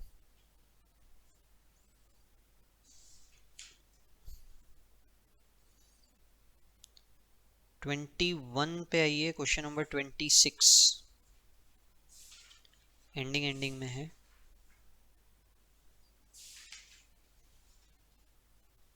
ट्वेंटी वन नहीं होगा तो फिर यानी 20 मार्क करके रखिए. Company has a scheme of payment of settlement allowance to retiring employees. Under the scheme retiring employees are entitled to reimbursement of certain travel expenses for the class they are entitled to as per company rule and to pay lump sum payment to cover expenses on food and stay during the travel. Alternatively, employee can claim a lump sum payment equal to 1 month pay of last drawn. Company's contention in this matter are, वो बोल रहा है settlement allowance है retiring employees के लिए कि आपने जितना ट्रैवल किया या तो हम उसका जितना भी खर्चा हुआ उतना पैसा आपको दे देंगे एंड में, या फिर आप 1 महीने की सैलरी ले लेना, वो डिसीजन आपका है क्या करना है आपको. ठीक है, पर रिटायरमेंट पे पैसा देंगे, यानी ट्रैवल आप आज कर रहे हो, पैसा रिटायरमेंट पे मिलेगा. अब कंपनी क्या बोलती है, settlement allowance does not depend on length of service. इसका लेंथ ऑफ सर्विस से कोई लेना देना नहीं है, हमने जितना ट्रैवल किया उस हिसाब से. तो it is restricted to employees eligibility under travel rule और whether he opt for a lump sum equal to last ऑन पे. एक पॉइंट उन्होंने ये बोला. दूसरा पॉइंट इन्होंने बोला since it is not related to length of service it is accounted on claim basis. जब हम खर्चा कर देंगे पैसा तब उसका खर्चा बुक करेंगे, तब तक नहीं करेंगे. तो इज द कंटेंशन करेक्ट, ये ट्रीटमेंट सही है क्या? मतलब ऐसा समझो कि कंपनी की तरफ से ट्रैवल आपने आज किया काम के लिए, पैसा आपने जेब से दे दिया, कोई रिम्बर्समेंट नहीं आज.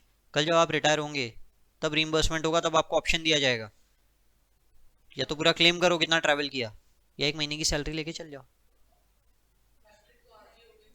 जिस दिन ट्रैवल किया उसी दिन बुक कर लेना चाहिए. पॉइंट क्लियर है? बस वही आपका आंसर हो जाएगा वहाँ पे. क्लियर है? चलो, so this should not be considered, यानी अकाउंटिंग जो क्लेम बेसिस पे कर रहे हैं इट इज रॉन्ग. बड़े नहीं नहीं, खत्म नहीं हुआ बाबा, वापस पीछे आ जाओ, बस खत्म होने ही वाला है, ये भी है. 2018 आप लोग पढ़े ही नहीं ना कभी. आप पूरा पढ़ने की कोशिश करते हो तो टफ लगता है, जितना एग्जाम ओरिएंटेड है उतना ही पढ़ो ना, बस उतना ही करना है. पेज नंबर 18 ओपन करो, रॉक स्टार लिमिटेड उसी पेज पे मार्क करके रखो. 23 17. हाँ पूछो ना, कोई दिक्कत नहीं है. अरे करो ना जितना पूछना है, यहीं अवेलेबल हूँ मैं एग्जाम के समय, आके पूरे दिन यहीं बैठ के पढ़ाई करो, वो भी चलेगा, मेरे को दिक्कत नहीं है, पास हो जाओ वो ज़रूरी है. चलो 23 और 24 दोनों मार्क करना है. 23 मैं करा रहा हूँ, 24 आप लोग करोगे. समझ लो दिस इज कर्टेलमेंट.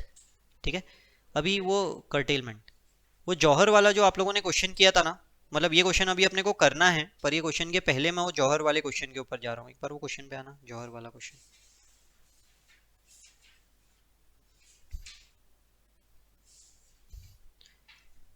अब देखो हुआ क्या उसमें, आप लोग जो लाइबिलिटी एक्सपेंस बुक कर रहे हो हर साल, वो लास्ट ड्रॉन सैलरी पे डिपेंडेंट है जो 5 साल बाद होगी.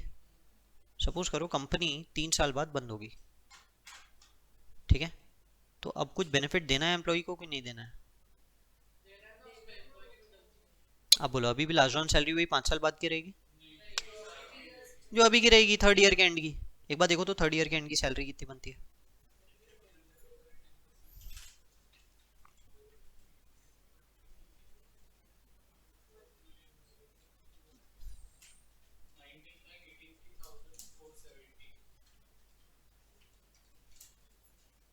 19,83,000, तो ये हो गई उसकी अभी की सैलरी, उसका 25% बेनिफिट देना है, बराबर ना, इंटू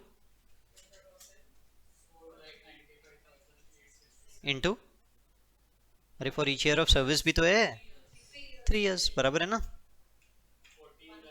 14 लाख, 1487, हाँ हाँ 40 मतलब राउंड फिगर 1487 बराबर है।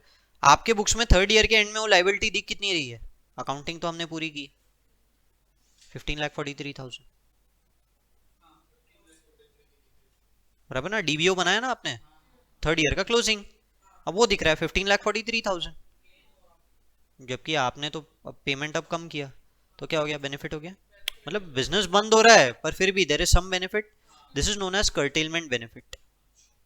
90% केसेस दिस इज बेनिफिट, कभी कभी लॉस हो सकता है बट 90% केसेस ये बेनिफिट ही होगा, लास्ट ऑन सैलरी पे डिपेंडेंट था ना, अब तो लास्ट ऑन सैलरी तो रही ही नहीं कभी, ठीक है सर, अपन ने आपने तो फिफ्थ ईयर की सैलरी के हिसाब से पूरा खर्चा बुक किया ना, अभी तो थर्ड ईयर के हिसाब से दे रहे हो पैसा, बराबर है, तो वो जो बेनिफिट होता है उसे बोलते हैं कर्टेलमेंट बेनिफिट। अब ये बेनिफिट दो प्रकार के होते हैं, एक मुझे एम्प्लॉय को पैसा देना है पर कम देना है, दूसरा मुझे देना ही नहीं है, वो एलिजिबल ही नहीं है, ग्रेचुइटी एक्ट, मिनिमम 5 years काम करोगे तो पैसा देंगे, मैंने तो थर्ड ईयर में ही छोड़ दिया, सवाल ही नहीं उठता, पैसा ही नहीं देंगे, बराबर है यहाँ तक के, वो तो 100% बेनिफिट है, उसमें कर्टेलमेंट वर्ड यूज नहीं होगा।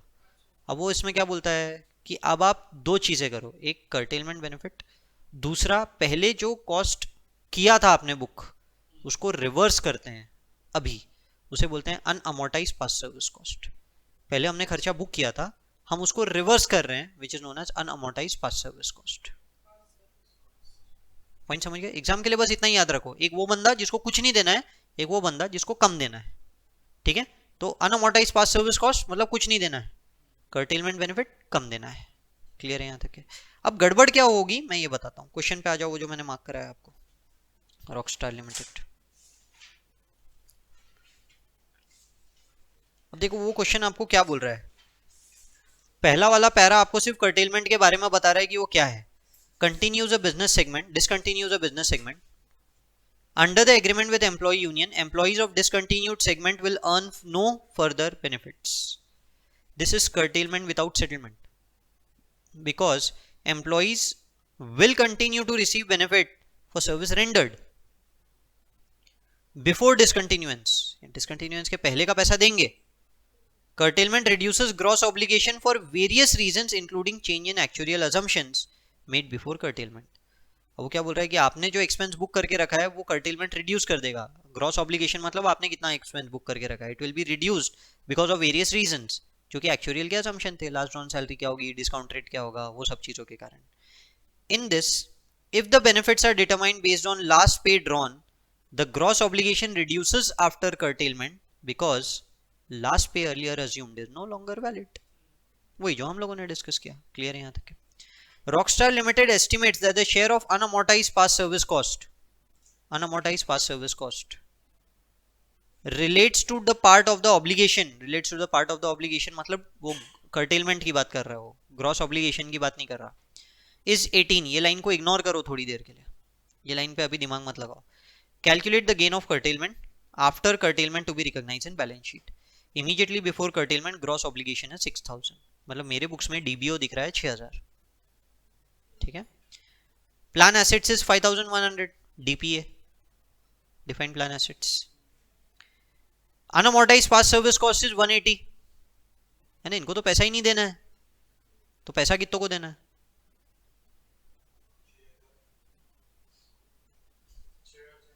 हाँ 6,000 को तो देना ही, 6,000 में से 180 वालों को ही तो नहीं देना ना, यही हुआ ना, 180 माइनस हो जाएंगे 520, समझा कि नहीं समझा सर, क्या कंफ्यूजन है,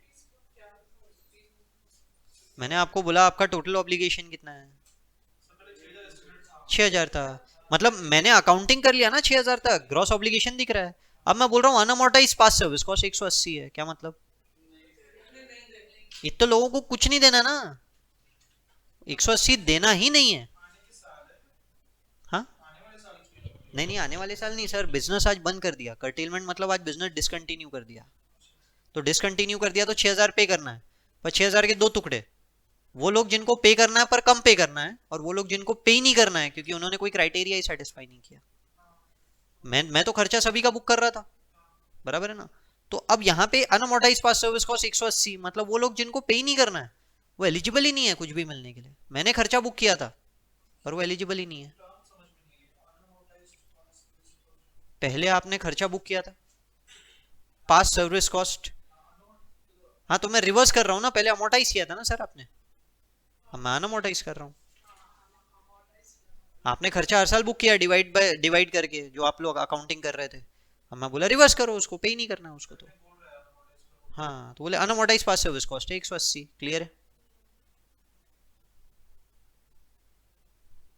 पक्का ना। अरे सर जैसे वो कुमार वाला क्वेश्चन, हर साल आप खर्चा बुक कर रहे थे थर्ड। हाँ तो आप वैसा ही समझो ना, देखो first year second year third year Kumar का हर साल खर्चा बुक किया। थर्ड ईयर में उसको तो मिनिमम 5 साल काम करना था, क्वेश्चन में ही लिखा था। थर्ड ईयर में आपने बिजनेस बंद कर दिया, उसने काम ही नहीं किया 5 साल, उसको पैसा किस बात का दूं। तो आपने 15 लाख रुपए बुक किया ना, मैं रिवर्स करूंगा। तो रिवर्सल क्या नाम से दूं, मेरा कॉस्ट थोड़ी है। पहले आपने सर्विस कॉस्ट बुक किया था, पास सर्विस कॉस्ट, मैं अनअमोर्टाइज कर रहा हूं उसको, समझ गए। चलो आगे बढ़ते हैं। अनअमोर्टाइज पास सर्विस कॉस्ट आप लोगों ने यहाँ पे लिख लिया। अब मुझे पैसा तो सिर्फ 5,820 को देना है। अब आगे बढ़ो। curtailment reduces the obligation to 600 by 600, sorry by 600, which is 10% of gross obligation। Word क्या यूज हुआ, ग्रॉस ऑब्लिगेशन। उसने ये 600 किसके ऊपर निकाला, 6,000 पे। अरे 6,000 तो पे ही नहीं करना था, 5,820 करना था, तो वो तो अमाउंट ही गलत कैलकुलेट कर दिया उसने। अब मुझे इसका मतलब उसने 180 पे भी कर्टेलमेंट बेनिफिट कैलकुलेट कर लिया, मुझे तो देना ही नहीं है 180। तो 180 पे आपने कर्टेलमेंट बेनिफिट कितना कैलकुलेट कर किया, वो ऊपर मैंने आपको बोला था ना लाइन इग्नोर करो, वो वाली लाइन पढ़ो 18, समझ गए। यानी कर्टेलमेंट बेनिफिट आपको कितना मिला, ना ना, आपको कितना मिला 18, तो अनअमोर्टाइज पास सर्विस कॉस्ट पे था। टोटल कर्टेलमेंट बेनिफिट कितना है, -18, 600 -18, 582, क्लियर है। अब सपोज करो जैसे यहाँ तो भी उसने वो 18 आपको दे दिया, एग्जाम में नहीं देता, एग्जाम में ऐसा लिखा रहता है which is in proportion to gross obligation and will remain same for unamortised past service cost as well. देखो अगला वाले क्वेश्चन में दिखाता हूं आपको, अगले क्वेश्चन में थर्ड पॉइंट देखो, curtailment will bring down obligation to 500 and anticipates proportionate decline in unamortized past service cost also। मतलब ये ग्रॉस ऑब्लिगेशन अभी आपने 600 से कम किया and we are expecting proportionate decline in gross obligation unamortised past service cost. मतलब क्या, 600 का डिडक्शन है 6,000 पे, तो 5,820 में कितना प्रोपोर्शनेट, 10% ही कम होगा, पॉइंट समझा। तो आपने वो 10% कम कर दिया, कितना हुआ, कितना कर्टेलमेंट बेनिफिट मिला आपको 520 में, 582 मिला। करो कम, कितना लाइबिलिटी है फाइनली आपका, ना ना वो तो कर्टेलमेंट बेनिफिट है ना मैम, 582 तो उतने से कम हो गया लाइबिलिटी। 520 था, 582 कम हो गया, अभी कितना है लाइबिलिटी, 5238, 5238, समझ में आया क्या सर।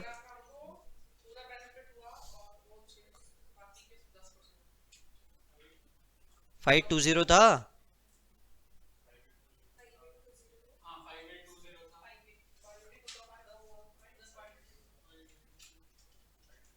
सर कर्टेलमेंट बेनिफिट कितना था,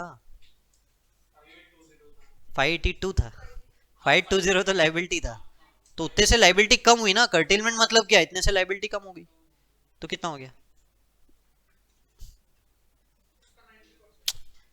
अरे सर लाइबिलिटी कितनी है, ना ना वो तो बेनिफिट है, लाइबिलिटी कितनी है, लाइबिलिटी ऑब्लिगेशन कितना है आपका, 6,000 था, तो 520 आपकी लाइबिलिटी है। आपको कर्टेलमेंट का फायदा मिला, मतलब लाइबिलिटी कम हुई कितने से,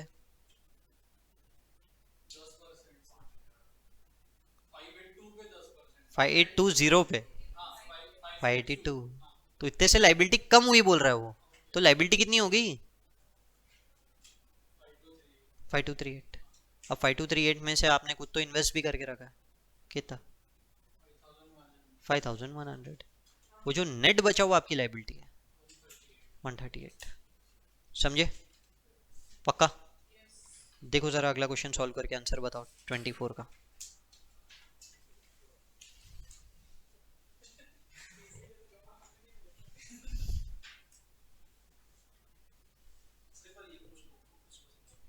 देखो सबसे पहले तो एक आपकी लाइबिलिटी है 6000। उसने बोला कि एक वो सर्विस है जिसको पैसा ही नहीं देना है, वो हो गए 180, उनको देना ही नहीं है, उनको भूल जाओ। तो बचे 520। कर्टेलमेंट बेनिफिट है 600।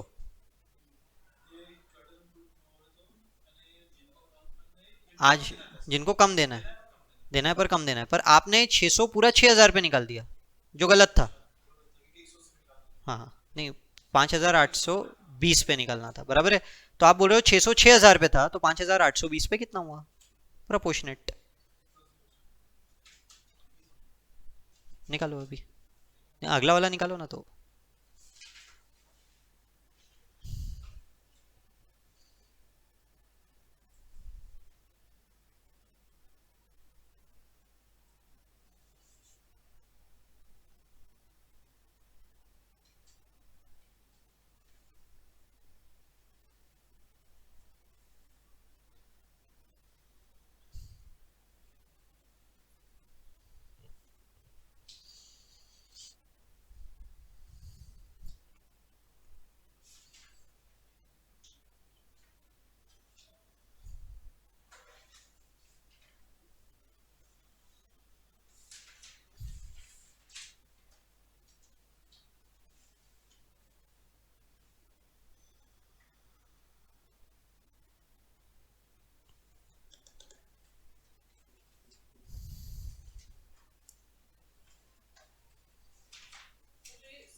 हम्म।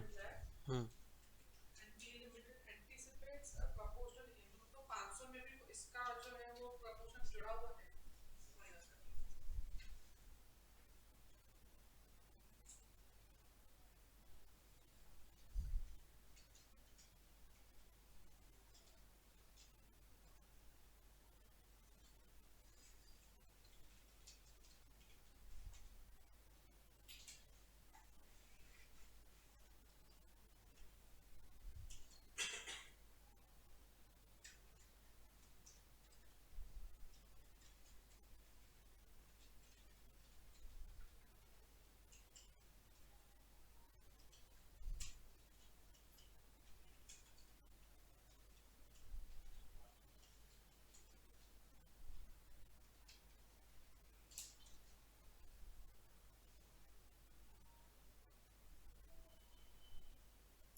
हम्म।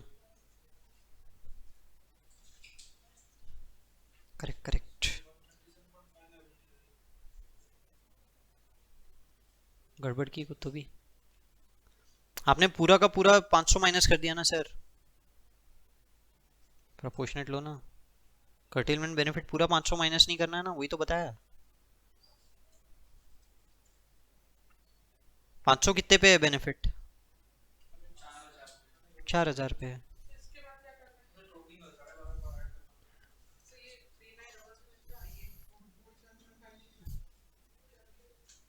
क्या है 487 पॉइंट, हाँ तो उतना कम हो गया ना लाइबिलिटी 487.5 से। हाँ तीन, हाँ ना, 3900।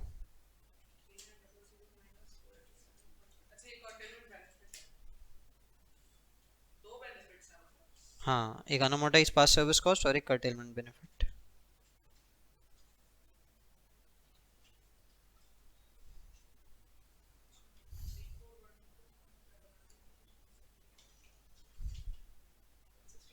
162.5 आ गया।